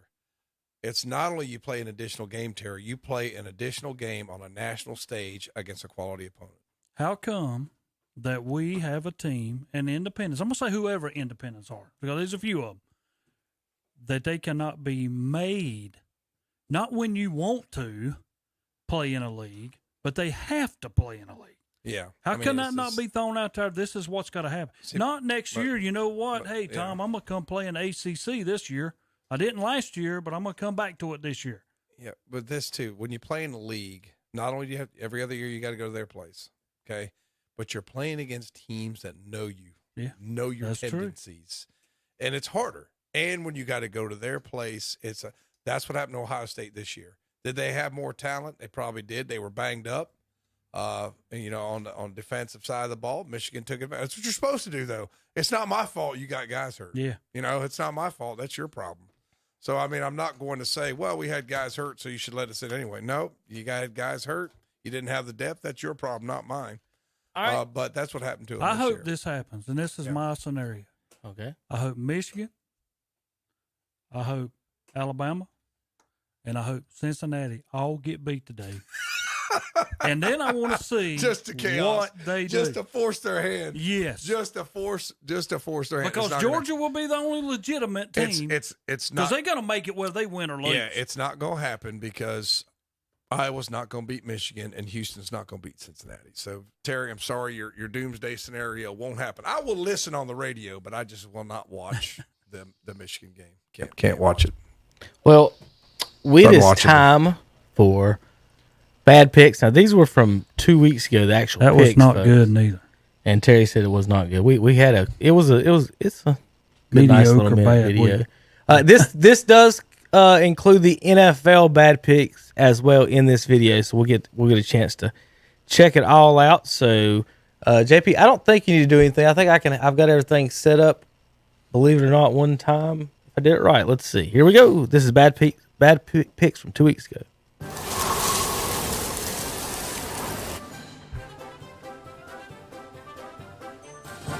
Michigan State. I'm gonna go. You're predicting Michigan State. Please cut this. Make sure it's on. Well, I mean, Ohio State wins 56-7 versus Michigan State. Well, there's plenty of good strip clubs in Miami. That's what I'm.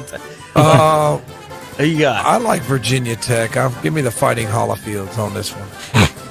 Terry. It's another loss. Picking Miami. Taking Miami. Miami's been terrible all year. Miami. Miami. Destroy them. Go ahead. Give me all that garbage, Next week, too. put that on Let me there. know how they'll destroy.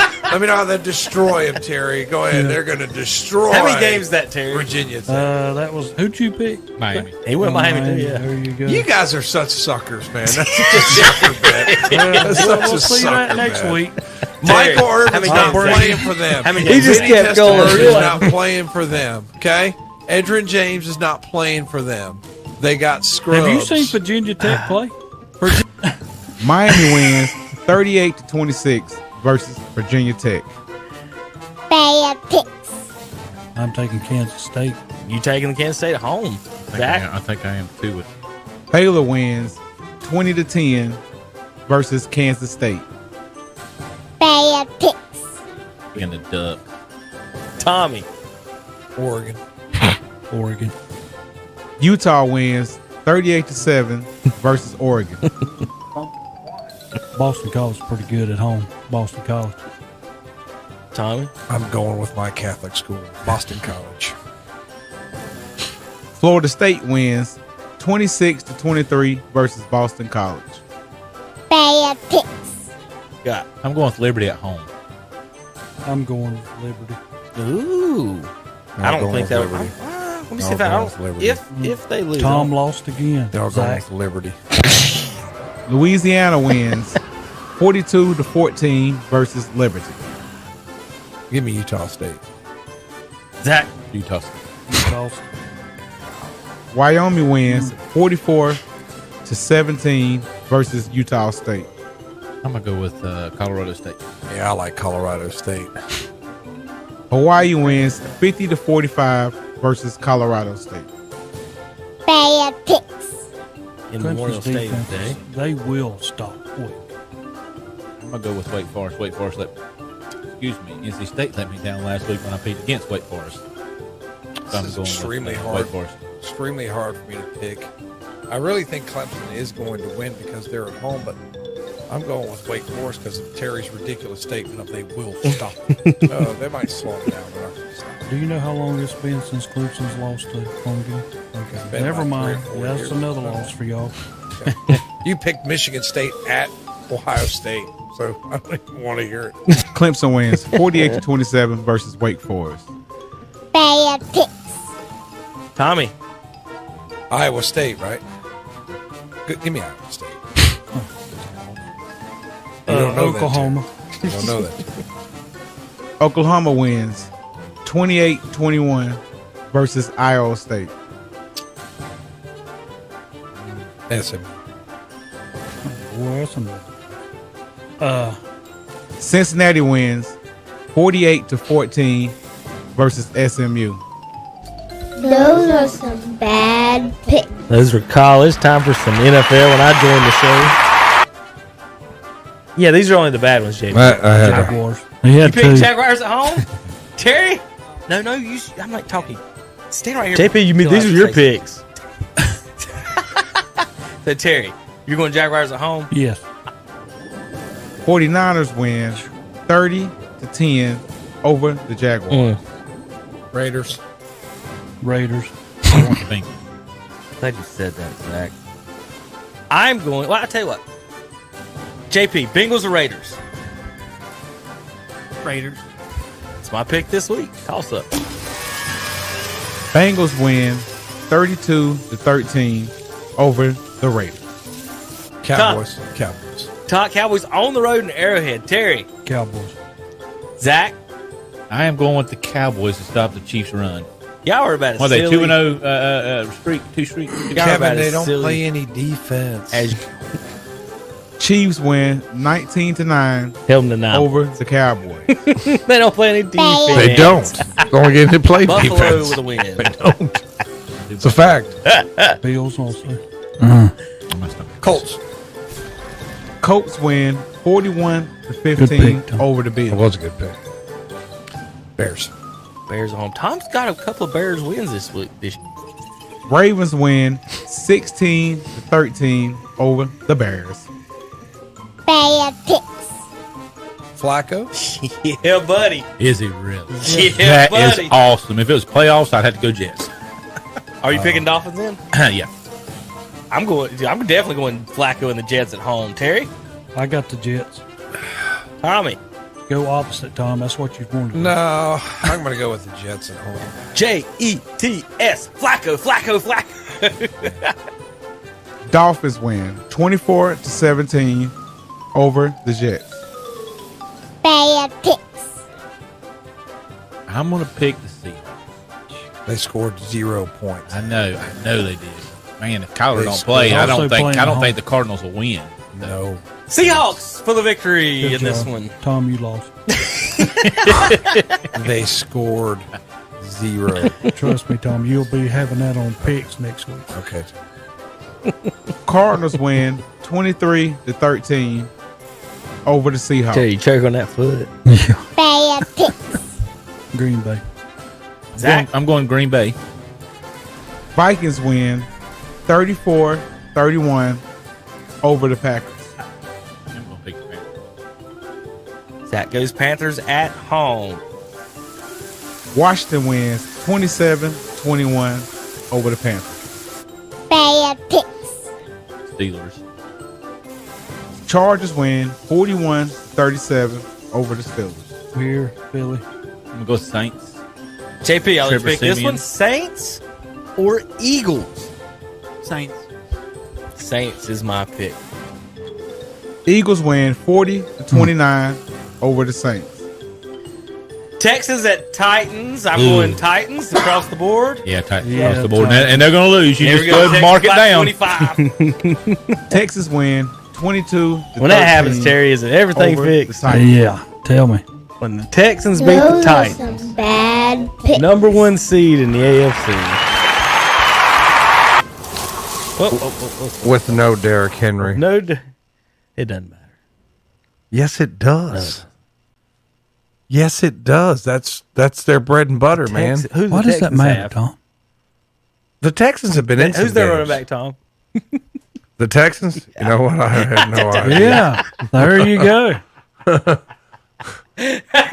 Didn't they had a quarterback named Davis, but Taylor's come back in and played for All them. right, JP, come in here for a minute. I want you to sit down. Oh, Lord. boy. You're going to join us today because it doesn't get any worse than whatever we've been doing. Well, you better think this time, Tom. We get beat by JP. Y'all better put your heads in this one. With my defense, I only got one right last week, so. All right, so JP. I think you and Zach. Yeah, I that's think the Zach only got 2 right. That's not. He good. only got 2 pro games, right? No, college. Oh, really? So there's only 10 I'm not games to doing pick. that on you not here, Zach. I mean, And there's only 9. Sorry, games. Zach. yeah. You don't show up, you get trashed. Yeah. I was gonna go ahead and tell You you get the this guy show. in the camo Santa hat sitting in your You seat. get JP to replace you. You got all right. We got 9. We only got 9 picks for college. All right, so Great. this shouldn't be too hard. I'll pick these. I'll join the JP parade. See if we can outpick the experts. So Tom and Terry are the experts. Kevin and JP are not. I don't really think we're experts. Well, Yeah, you kind of give him a little too much credit. We're for that. local idiots. There's a difference. you can name the coaches on some of these teams. I can't. Couple of local can't- idiots. JP can't name the mascots on these teams. So that's where we are our Pretty level much, of yeah. expertise. Speaking of coaches, one quick comment. How can you be the coach of a 11-5 team, Notre Dame, the all-time winningest coach, and all it takes is $3 or $4 million extra a year to just say, I'm throwing all that away. I'm going to. Kevin, if ESPN offered you $5 million, LSU. would you go? Yes. That's a little bit more than I'm making, Tom. Okay. Yeah, well, then you No, just made that's my not the point same for thing. No. And then I quit. He just made my point. No, for it's me. not the same thing. plus That's- he also so- got My the point. free ticket from the jet and all kind of stuff that was in his contract. Yeah, Kevin, we're going to offer you free jet service and all that stuff. I'm so serious. There's all kind of stuff he We're got. going to land it at the Shelby Airport. So you I'm don't have to sorry, move. Kevin, but he got a lot. There's a lot now on that remember, contract. Terry says that, but when I say, could we give the quarterback some ramen noodle money? He loses his mind. Well, It's He also- okay. Now that's not what I'm. yeah, asking. but he's the coach. What I'm saying. How He's is the that guy that a- brings no, them. I'm not. He also believes in penalty laps for professional athletes. So. Would y'all listen to the question? Okay. If you're at Notre Dame, and it's supposedly a prestigious school, you're what, 5th or 4th? Or I don't even know where they're ranked in the nation. You got your own TV program. Right. Network, not program. Network. You're the all-time winningest. Again, Brian Kelly's the all-time winningest coach in program history. Yeah. What, besides a private jet, Terry, would be now he said they're saying that he's got a better chance of winning a national championship at LSU. So he has to beat Alabama in his division, then win the SEC championship to get there. At Notre Dame, he doesn't have to do that. It's somehow in his contract. But hold on, again, if I'm looking at it as an outsider, what does it say about the sport where the team of an 11-1 team who's ranked 5th says, I can't win the national championship at Notre Dame, I need to go somewhere else and get paid a few more million money, and then you've got the kids saying like, well, why would I sign up for Notre Dame at all? Why would anyone at this point now, if the winningest coach, he just killed Notre Dame completely. If you're Ohio State recruiting against them, Tom, y'all should destroy them. Why would anybody go there? Their all-time winningest coach just left for money, and to be purple in Louisiana. Louisiana. It's funny you would mention that, but what's going to happen when Lincoln Riley goes to SC? I know it's a little bit different topic because the same situation. It kind of is, yeah. But these California kids, where is C.J. Stroud from? California. Where's Chris Olave from? They're not California. going there no more. They're not going to go there. And when I heard he was going to Southern Cal, I was upset because the West Coast kids but if you look at Indiana, Michigan, a lot of these schools are getting kids from California. You're not because nobody's able to recruit out there anymore. So they're still going to get some kids, but are they going to get Stroud? Probably not. No. He's probably going to go to Southern California. USC will be on the up. Yeah. And not just California kids, Arizona kids, Oregon kids, Washington kids. He's going to be able to recruit them. And then, okay, I'm going to take mine. Y'all might get on down the chain a little bit. But when I heard Lincoln Riley going to SC, I'm like, man, damn. Yeah. I was like, but I think he better win. Yeah. Kelly's thing. He'll win out there. If he makes a championship, it's $250,000. If he wins it, it's another $500,000. There's all kind of scenarios in his contract. Hey, but his players better not get a free tattoo, or they'll be on probation. He can get $500,000 if they make it, but that's a whole other topic. The whole scenario, too. every bit of it is insane, ridiculous. The fact that, like. In the NFL, that don't happen like in any other sports, does it? Like when you're just sitting there coaching. I got the 5th best team in the NFL. The Titans offer me $2 extra million a year in a private jet. Bye. No questions asked. And then you got these the fact you've got kids committed to these schools or players, whatever. Kevin, and are you a capitalist? That's not this issue. Oh, okay. No, yeah, it is. No. It's not. Yeah, it is. Yeah, it is. It's money. So that okay, if it is, so that's fine. Let's lay that from the start. Then let's tell the kids, hey guys, I'm getting paid $2 million a year here at App State. If UNC Charlotte offers me 2.5, F y'all. That's how it should be. That's how the kids would do it too. Yep.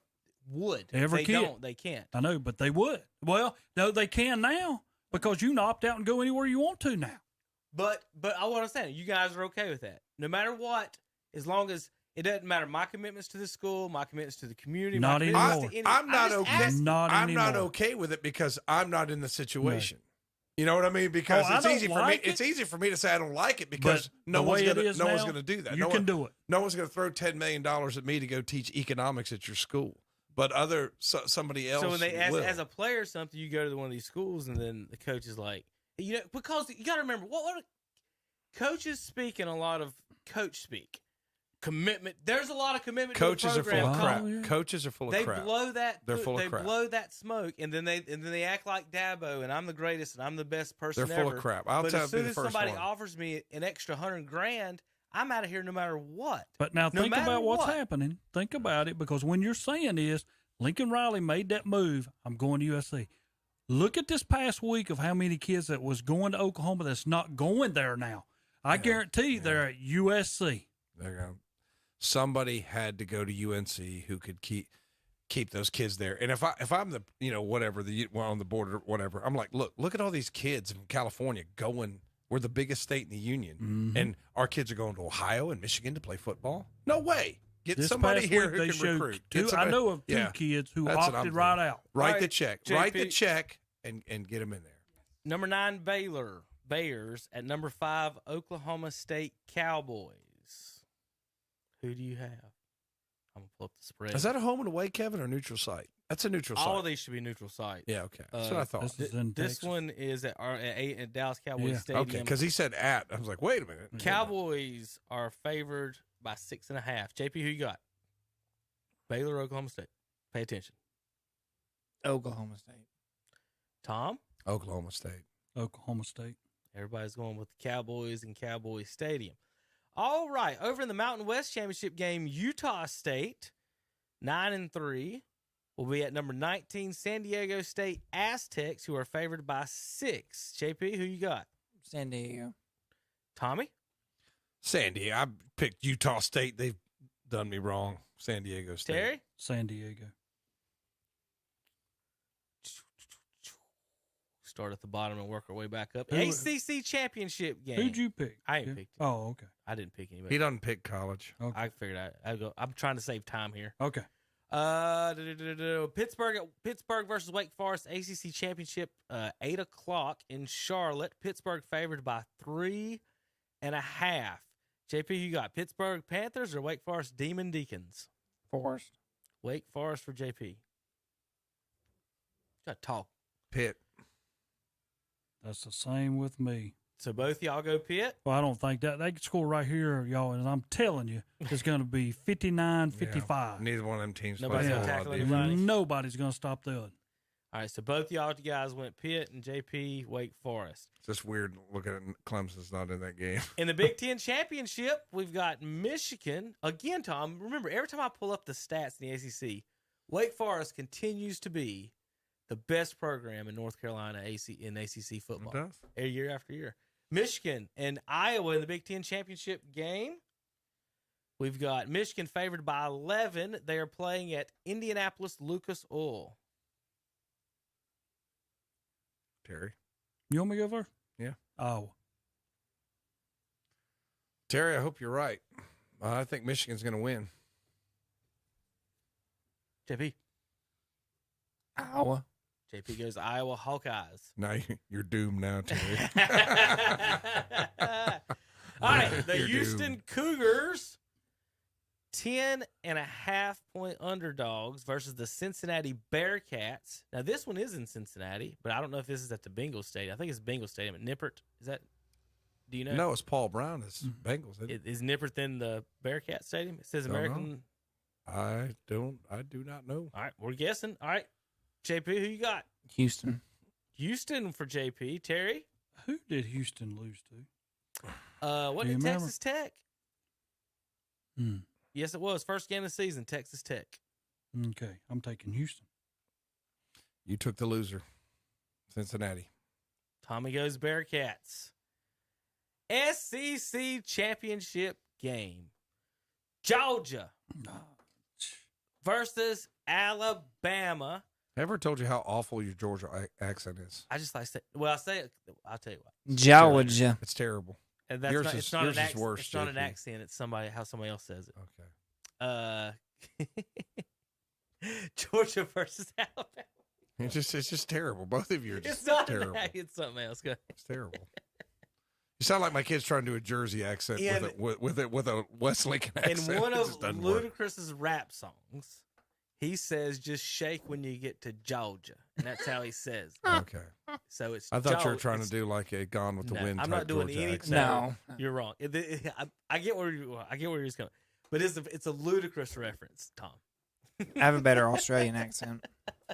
Pick one, I Tom. can't go any further than that, or it'd get Pick more one. explicit. You think I'm picking Little Nicky? You think I'm going with Mr. Affleck? I will not pick Nick Saban in this game because he should get drilled by 21. But I am not a conspiracy theorist. But I'm almost going with Kevin. This is not going to surprise me if they let Little Nicky win to let him in the playoff. So who you picking? I'm picking Georgia. They're the better JP, team. Bulldogs or Crimson Tide? I'm going with the Crimson Tide. All right, Terry. Georgia tends to choke in these moments. They do. Alabama doesn't. That's the reason Georgia Alabama's should win this game. It's not going to happen because Alabama knows if they lose, they're out. But Vegas and everything is on Alabama's They side. barely beat Auburn. They barely beat LSU. Yeah. Their offense is not. If they didn't have the kid from Ohio State, they'd have nothing. Alabama win. Alabama. Because that's what's going to happen. Both of them are going to get in.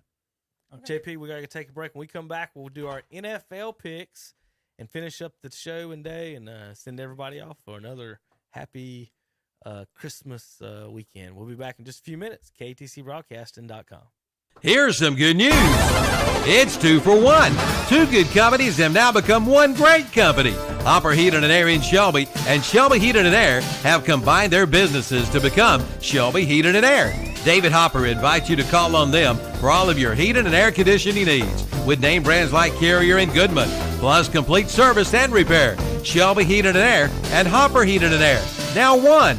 Give them a call at 704-487-7877 today.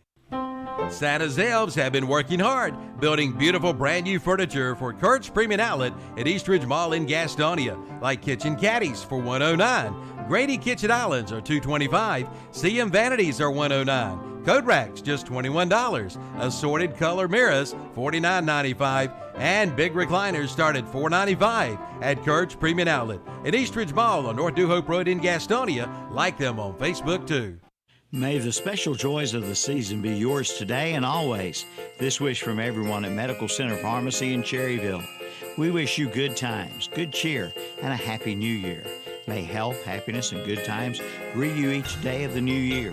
Here's warmest wishes for a wonderful holiday season. Merry Christmas from everyone at Medical Center Pharmacy, 607 East Academy Street in Cherryville. Michael and Rachel Christian, guitar and bass instructors for Rocky Mountain Music Company, takes his time to wish you and your family a very Merry Christmas and a Happy New Year. We thank you for your patronage this past year, and we're looking forward to serving you in 2022. We bring you the gift of love, the gift of peace, the gift of happiness. May all these be yours this Christmas and throughout the new year. May the holiday season fill your home. This Christmas wish from everyone at Rocky Mountain Music Company, located in several of our communities. Visit our website at RockyMountainMusicCompany.com and like us on Facebook too. The UPS store in Lincoln and Gastonia have two phrases that sum up Christmas: peace on earth and goodwill toward men. Mankind is great and an immense family. This is proved by what we feel in our hearts at Christmas time. If we live Christmas every day, peace on earth will come to stay. Merry Christmas to you and your family from everyone at the UPS store, 1422 East Main Street in Lincoln, 3340 Robinwood Road in Gastonia, and 2230 East Franklin Boulevard in Gastonia. And we're back on Saturday Morning Sports Talk for NFL picks. Do I need to do this one as well?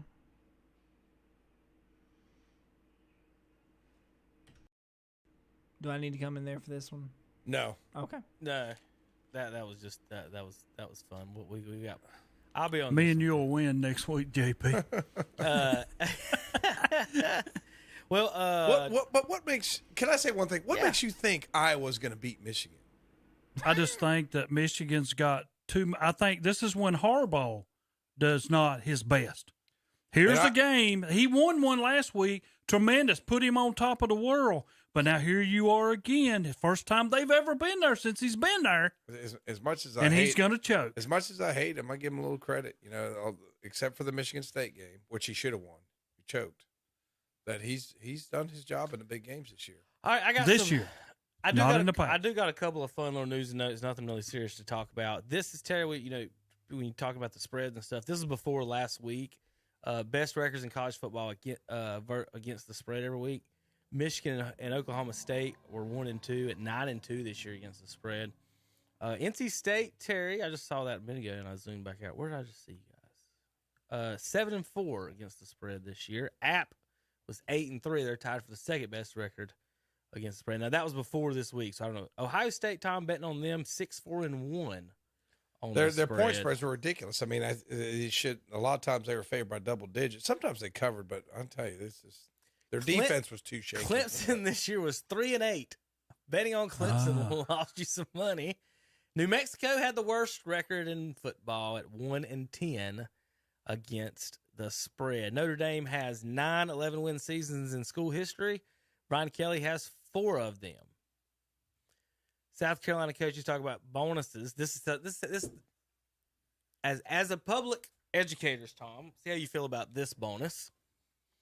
South Carolina coach Shane Beamer, if he gets his 6th win in bowl eligible, this is if they beat Auburn, we've got $100,000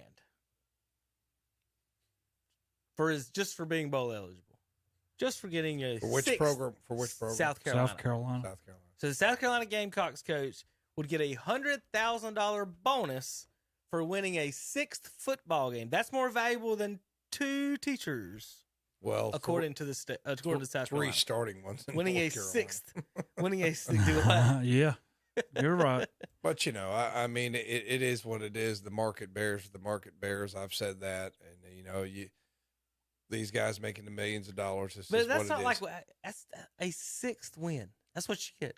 A 6th win, $100,000. The only thing I'll say, and I know we're not going down this rabbit hole, but it's just hard to ask a kid. I know he's getting education. Go out here and play, and risk your body, risk life and limb for this guy making $10 million, and you make basically no salary. I just not anymore. Now here is the. Yeah, I know. Now they can make money off their likeness, but they're still not getting I'm salary. just saying, not anymore. Can never say that no more. Some can. Not everybody is. Yeah. All right, now, here is the best student rankings according to some website. Student section rating. College football student section rankings. Cincinnati's got the one in the AAC. Penn State in the Big Ten. Tom, y'all are 8th in the Big Ten, the student section. Big 12, Oklahoma State. But I got you one here. The number 1 team in Conference USA, the 49ers of Charlotte. Anna Centofanti and her goon patrols. She's causing all kinds of trouble over there. Yeah, the Broncos in the MAC, Fresno State in the Mountain West, the Beavers in the Pac-12, the Razorbacks get the number 1 spot in the SEC. Terry, your Wolfpack are the number 1 seed in the ACC for student sections. Just talking about your stands, you know nothing about that. You're excited about the press box on the roof, but not about that. I'm glad. Okay. I mean, but it's not something. And if you didn't know already, Tom, you know the number 1 team in the Sun Belt. Crap-a-latchin'. We don't even have to discuss that. All right, NFL time. Here's some NFL news. Oh, here's one as far as the Big 12 goes. TCU beat Baylor. Baylor beat Oklahoma. Oklahoma beat the doors off Texas Tech. Texas Tech beat Iowa State, Oklahoma State, Baylor, and Big 12 is spinning a ball of death. All right, Super Bowl futures markets. Teams with a higher percent chance than 1% to win the Super Bowl, according to Vegas. Pittsburgh at 2%, New England at 4%, Cleveland 5%, Chargers 7%, Tennessee, no, Cowboys at 11%, Tennessee, Kansas City 13%, Green Bay 14%, Baltimore 15%, Arizona, LA 21%, 28% is Tampa, and the number 1 team, according to a week ago, was Buffalo, according to the betting markets in Vegas. If you want to know who to bet on in Vegas to win the Super Bowl, so that's what they're looking at. I would be betting on Tom Brady somehow winning it again. Terry, I got a Cowboys stat for you. The last 4 quarterbacks who've won games for the Dallas Cowboys. Okay, you follow me? I'm listening. Got their first win on the road against Kirk Cousins.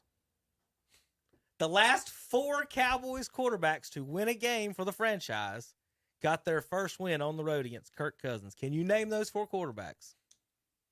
Oh, no, Lord. He can't. Probably not. Now, wait a minute. Jump in there. You can't name the last 4 quarterbacks to get a win in Dallas? They beat Washington twice and Minnesota twice. Kirk Cousins was lost to all 4. So Dak's won. Yes. Washington 2016 is Tony Dak Prescott. Romo. Nope. He's not. He's not one of the last 4 quarterbacks to win in Dallas. Y'all have had 4 different quarterbacks win a game in Dallas. Did you know that since Romo retired? That's the question. Not only have played, but won. And they all beat Kirk Cousins for their first win. How about that? 2 against Washington, 2 against Minnesota. First win for the Cowboys, not first win ever.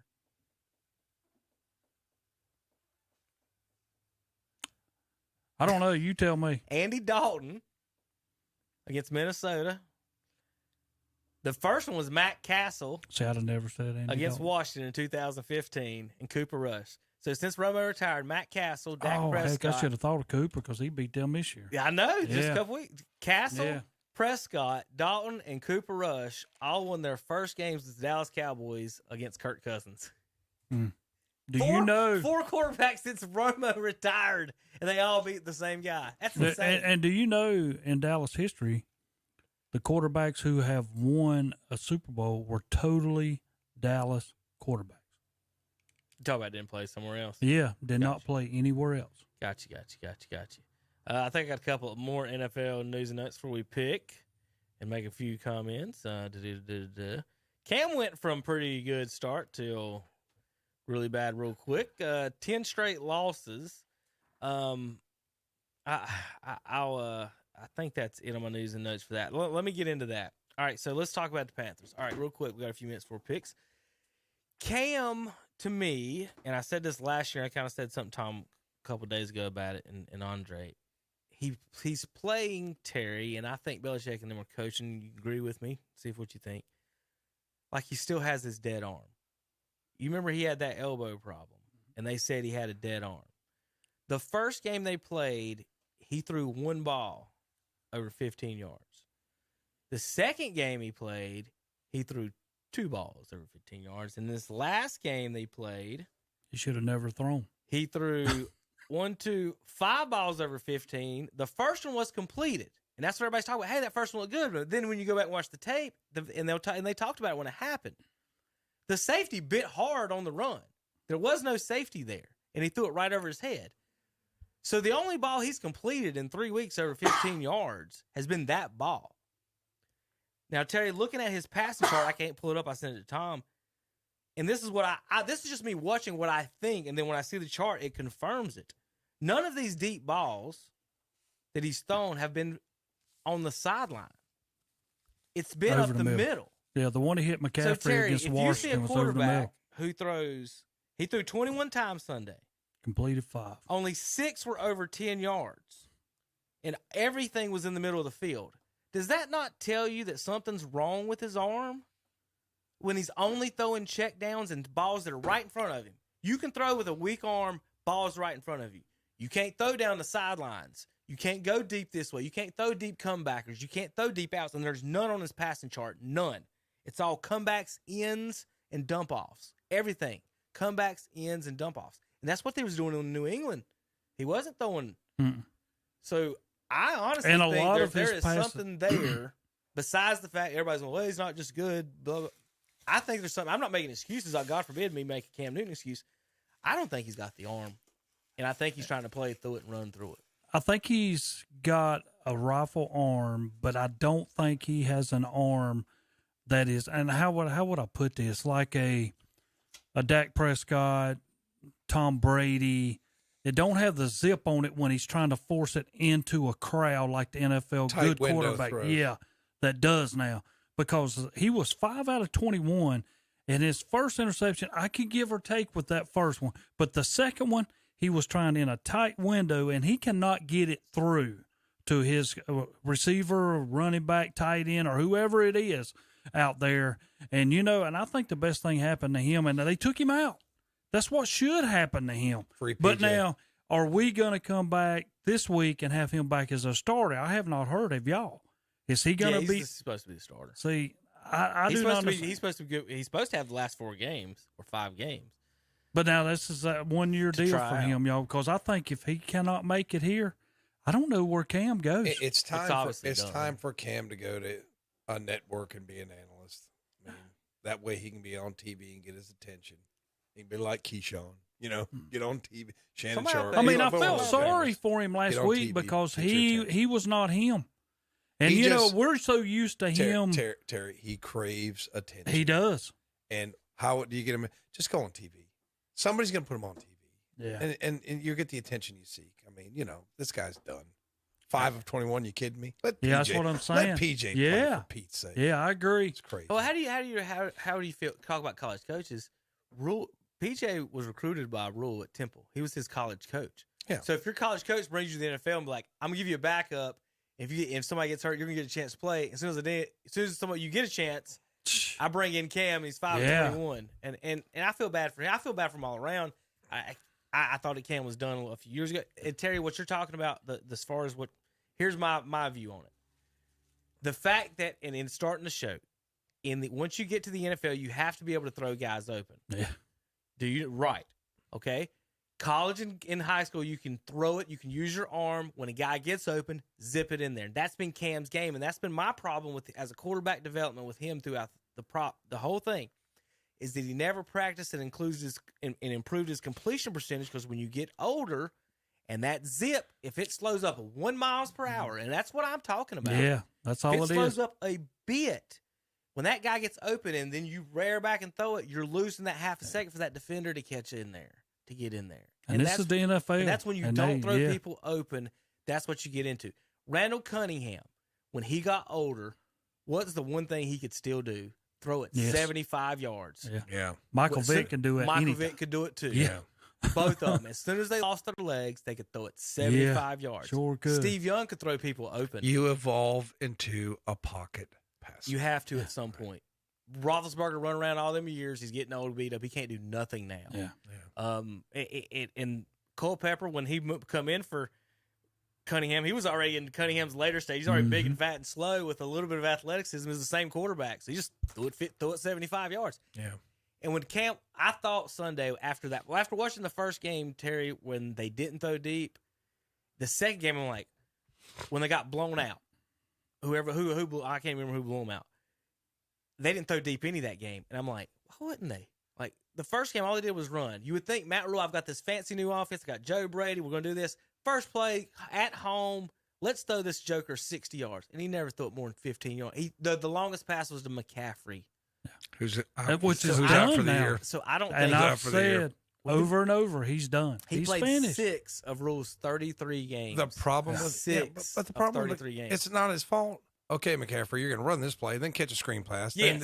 I mean, we tried to say that. Yeah. We tried to say that. I feel sorry for McCaffrey. Yeah, I feel sorry for McCaffrey. Now, one thing, they did pay him too much, but I figured we're going to pay this guy, what did they pay him, $15-16 million? $16 million. Then they got to play him that much.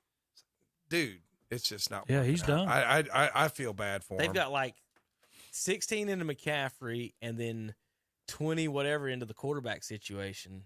You're still playing Bridgewater, Darnold, and Cam. What would be awesome for McCaffrey is they're just in trouble. if they let him walk. I know they could do all these mathematical things to let a guy walk. Let him walk. Let him go to a team that's already got a good back, and then maybe take less money, and then he'll extend. How his career. dangerous would McCaffrey be in Tennessee with Derrick Henry? Oh yeah.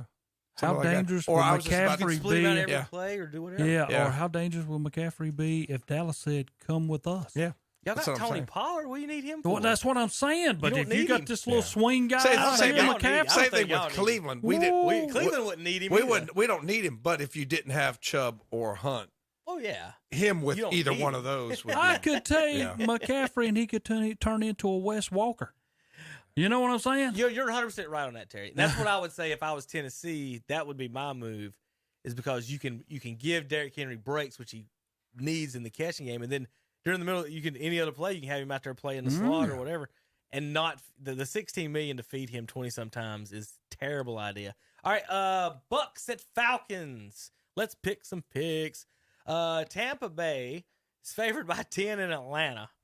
They better not get beat by the Falcons. I'm saying Bucks. I don't know about the spread. Vegas might mess with you on that one. For God's sakes, Bucks. Don't lose this game. Tampa Bay. Bucks. Arizona in Chicago. Cardinals favored by 7.5 in Soldier Field. Kyler Murray is a game time decision. Andy Dalton will be starting for the Bears. I do know that. Terry. Bears. Tommy. Cardinals. I'll go Cardinals as well. I do not trust the Bears. I'll pick the 9-2 team against the 4-7. How about that? I feel you, Terry. I feel you. I wouldn't be surprised. And they got a coach who's gonna get fired every week. So, like, Chargers at Bengals, two teams currently, I believe, in the playoffs. Maybe surprised. The Bengals will be the 5 seed right now. Chargers, the 7 seed. It's in Cincinnati. Bengals favored by 3, 49 degrees. Tom? I'm picking against the Bengals, and Joe Burrow keeps making me look like an idiot. Chargers don't play well on the road. Bengals. I'm also going Bengals. I think the Chargers are finished. Why are they finished? Well, they will. Because he just says stuff like I that. was wondering if I missed something. Is Herbert He just gone? says stupid They will. stuff. They will not make the playoffs. Wait and see. Terry, they're good at home. Okay. They're this good is at not home. at home this week. I'll pick. Did I just say that, Terry? I'm going to pick the Chargers. Put me down for the Chargers. They're going to get beat. That's fine. Man just said they're going to get beat. Herbie's not good on the road.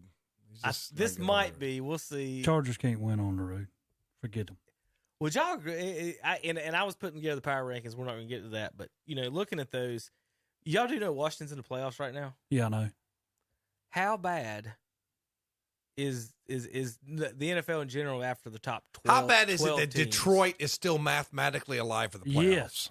So How Detroit bad is that? 0-10-1, hosting Minnesota today. And they still got a chance. Minnesota's favored by 7.5. Dalvin Cook's out. Is this the game, Terry Reinhardt, that the Detroit Lions get their first win? Against who? Minnesota with no Dalvin Cook at home. No. They almost beat them at Minnesota. They should have beat them at Minnesota. Go ahead and take Detroit. I'm not. Minnesota. Give me the Detroit Lions, baby. They got to win one. There's your loss. Minnesota's terrible on the road. I don't even know if that's true or not. It's not that far to Detroit, though. But, like Tom said, they did play decent last time. If the Lions are going to win a game, surely to God it's going to be at home, right? Against a team without their best player, right? But they've been without Cook before. I'm just talking myself into it. All right, another game this week you really don't want to watch probably. Giants and Dolphins. Giants one game out of a playoff spot at 4-7. Dolphins favored by 6 at home. Yes. Yes. Okay. Man, I'm just helping him out, man. Just keep going. Yeah. Dolphins. Yeah. Give me the Giants. Got a kid in my fourth period. He loves the Giants. I think both of these teams are garbage. Picking them for him. They are garbage. I think both the quarterbacks are garbage. Got a cousin in Canada that loves the Giants. I don't like anything about the Giants. I like the Dolphins' colors, but I don't like their new Dolphins. I know a lot of people like the Giants. Don't mean they're going to win. Go Miami! My favorite, biggest West Lincoln fan, John Nostalgic. He loves the Giants. Yeah. Going with Giants. Holly Willis that works in our office, her and her husband, all them are Giants fans. Are they? If you want gangrene, let's turn into East Rutherford, New Jersey at 1 o'clock Sunday, where the Eagles face the Jets. Oh. Eagles favored by 7. Good job, Judge. Eagles have an opportunity and get. They do have an opportunity, but it seems like every team, like an Eagles, like a mediocre team, has an opportunity. They lay an egg. So, but I can't pick the Jets. Eagles. Yeah, I can't neither. I got to go Eagles. Yeah. Dang it, I was hoping one of y'all did. I'm going Eagles too. I don't want to go 3 across the board on that one. But I got to go. I'm going Eagles. They're halfway not terrible team. The Jets are terrible. That don't matter. Texans beat the Titans. If the Texans can beat the Titans on the road, surely they can handle the Colts at home, right, Tommy? Nope, Colts. Terry. Colts. Colts they've impressed me what I've watched. I Colts too. I think they're better than them. Jeez, but what do you do? I think they're better than the Bills. They've killed them. Washington in Vegas. Now the last game was $9 for Colts and Texans. You got to pay $122 to see Washington play the Raiders. I wouldn't. I'd take that 122 to the blackjack table if I was in Vegas and watch it on TV. Yeah. Watch it on TV. Yeah. Vegas, I would say plays well at home, but Cincinnati went out there and drilled them. I mean, you can't figure Vegas out. Of course, I don't know. They're at home, right? Raiders are against Washington. Yeah, I've already wrote mine down, Tom. So who you got then, Terry? Washington. Okay, that's what I figured he'd do. He's going that football team that going to choke an egg. Raiders win. You don't choke an egg, Terry. You lay an egg. Okay. Well, you lay an egg. The week before you don't choke an egg. He threw an egg. You don't throw an egg. You lay an egg. Can you get that right? You screw that up every week. Terry, give me the Raiders. I don't know. At this point, I might as well let JP pick them because it's all toss-ups. Because it's driving me crazy. I have no feel. Jaguars at Rams. I'll go Rams. How about that? Let me start that one off. Rams are playing who now? The Jaguars. I got Rams. Yeah, they're on a 3-game losing streak. Rams end it though. Ravens at Steelers. Baltimore favored by 4.5 on the road. I'll do this one first, Tom. Go ahead. Okay. I know you love Ben of all the Roethlisberger. That's your people. boyfriend. Yeah, I mean, here That's you your are, boyfriend. another game. The Steelers. It's your man crush. Well, the ugliest man in NFL. That's your man crush. When all the ants walk into the ocean, Baltimore will win, but it won't be this week because Steelers beat them. Baltimore, they're going to roll. They're going to roll. They're going to win the division. Steelers need to win. They get it at home. I just hope they beat the crap out of them because they play the Browns next week. All right, Tommy, 49ers speaking of that game, you lose a game with 4 turnovers and the most BS touchdown ever. I just don't want to talk about it. It's just silly. I don't want to talk about it. It's just silly. What's the next game? That's fine. They're still 6-6. 49ers at Seahawks. It's imploding in the Great Northwest. Russell Wilson's wife told him not to get hurt, so he's not going to play hard. So Seahawks and 49ers. 49ers win. They're on a roll. I'm going to go also with you, 49ers. Go ahead and take Seahawks. I hate y'all. I'm making it never. I always make it a point never to pick against Seahawks at home, and then I always make it a never to go 3 across the board. Kevin, they suck. Seahawks with a victory. They suck. They will not win. Pete the Cheat's going to retire. Russell Wilson's going somewhere else. It's not a toss-up either way. Broncos at Chiefs. With this win, Teddy Bridgewater, the Broncos would tie the Chiefs at 7-5 overall. The Chiefs, I will like to mention, have had the hardest strength of schedule in the NFL. Their opponents have averaged .575 win percentage. That's number 1 in the NFL. I'll do this one first, Tom. Just be quiet. I wasn't saying anything. I know. Just don't talk. But on this game here, the Chiefs will win because it's like the Atlanta Braves. You left them around too long. Nobody else jumped out and took off and run away with the league. So you've left Chiefs around, and they will win. Broncos playing good defense. Just ask the Go Cowboys. ahead and take them. Go ahead and take them Broncos. Let's take the Broncos then, because you lost. Because you're an idiot. So I'm taking. Lost. You just lost. You just lost. Take the home team. When in doubt, Chiefs at home. Tell me to be quiet. I wasn't even saying anything. All right, folks. What are you, my wife? Monday Night Football, Patriots and Bills. The NFC East is on the line. I don't think, I know a rookie quarterback has never won the Super Bowl. That doesn't mean they can't make the playoffs and make it to one. If anybody's going to win the Super Bowl with a rookie quarterback, it's Belichick. Bill Cheating Belichick. Yep. It is not going to be him. He's never won anything without Tom Brady on his sideline. But that has nothing to do with tomorrow night's game or Monday night's game. Tommy, Patriots at the Buffalo Bills. Bills favored by 2.5 in Orchard Park. Buffalo's kind of my sweetheart team. I kind of like them because they're from a dying Midwestern town with sad, drunken fans. So let's go with the Bills. They'll win at home. There's another loss. I'm taking the Patriots. How come you don't have to be quiet while I'm picking? That's all I want to know. Now Kevin's struggling over here. He is struggling because he knows the Bills should win, but they're not playing well. And he knows Belichick's turned that thing around. He has. I'll give him credit. All right, let's go to Thursday. We forgot to pick Thanksgiving Day games last week. We or the did. week before. And then Forgot to pick Dallas this past Thursday. yeah. Would have been an easy victory. We've missed 3 of y'all's 4 losses in the past week. Thursday is Steelers and Vikings. Steelers at Vikings. Vikings favored by 4. Really? That'll probably change depending on what happens Sunday. I hate Pittsburgh. Vikings win. They're at home. They're going to be playing that Viking battle cry thing. I love that. It's awesome. The horn? Yeah, that horn. Ben says, I'm not done yet, Steelers. Oh, Steelers on this one. I think the Vikings are about to implode. Yeah, Steelers stand a better chance. I don't think there's many strip clubs in Minneapolis. All right, JP, we come back next Saturday. We'll see you then. KDCBroadcasting.com. How come everybody tells me to be quiet?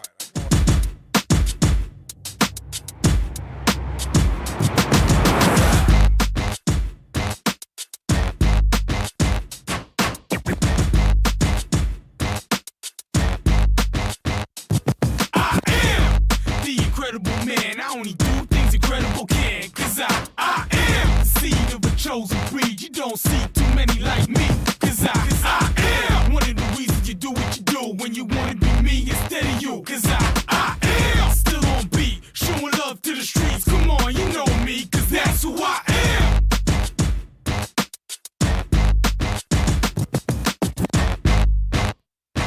Here's some good news. It's 2 for 1. Two good companies have now become one great company. Hopper Heating and Air in Shelby and Shelby Heating and Air have combined their businesses to become Shelby Heating and Air. David Hopper invites you to call on them for all of your heating and air conditioning needs with name brands like Carrier and Goodman, plus complete service and repair. Shelby Heating and Air and Hopper Heating and Air. Now one. Give them a call at 704-487-7877 today.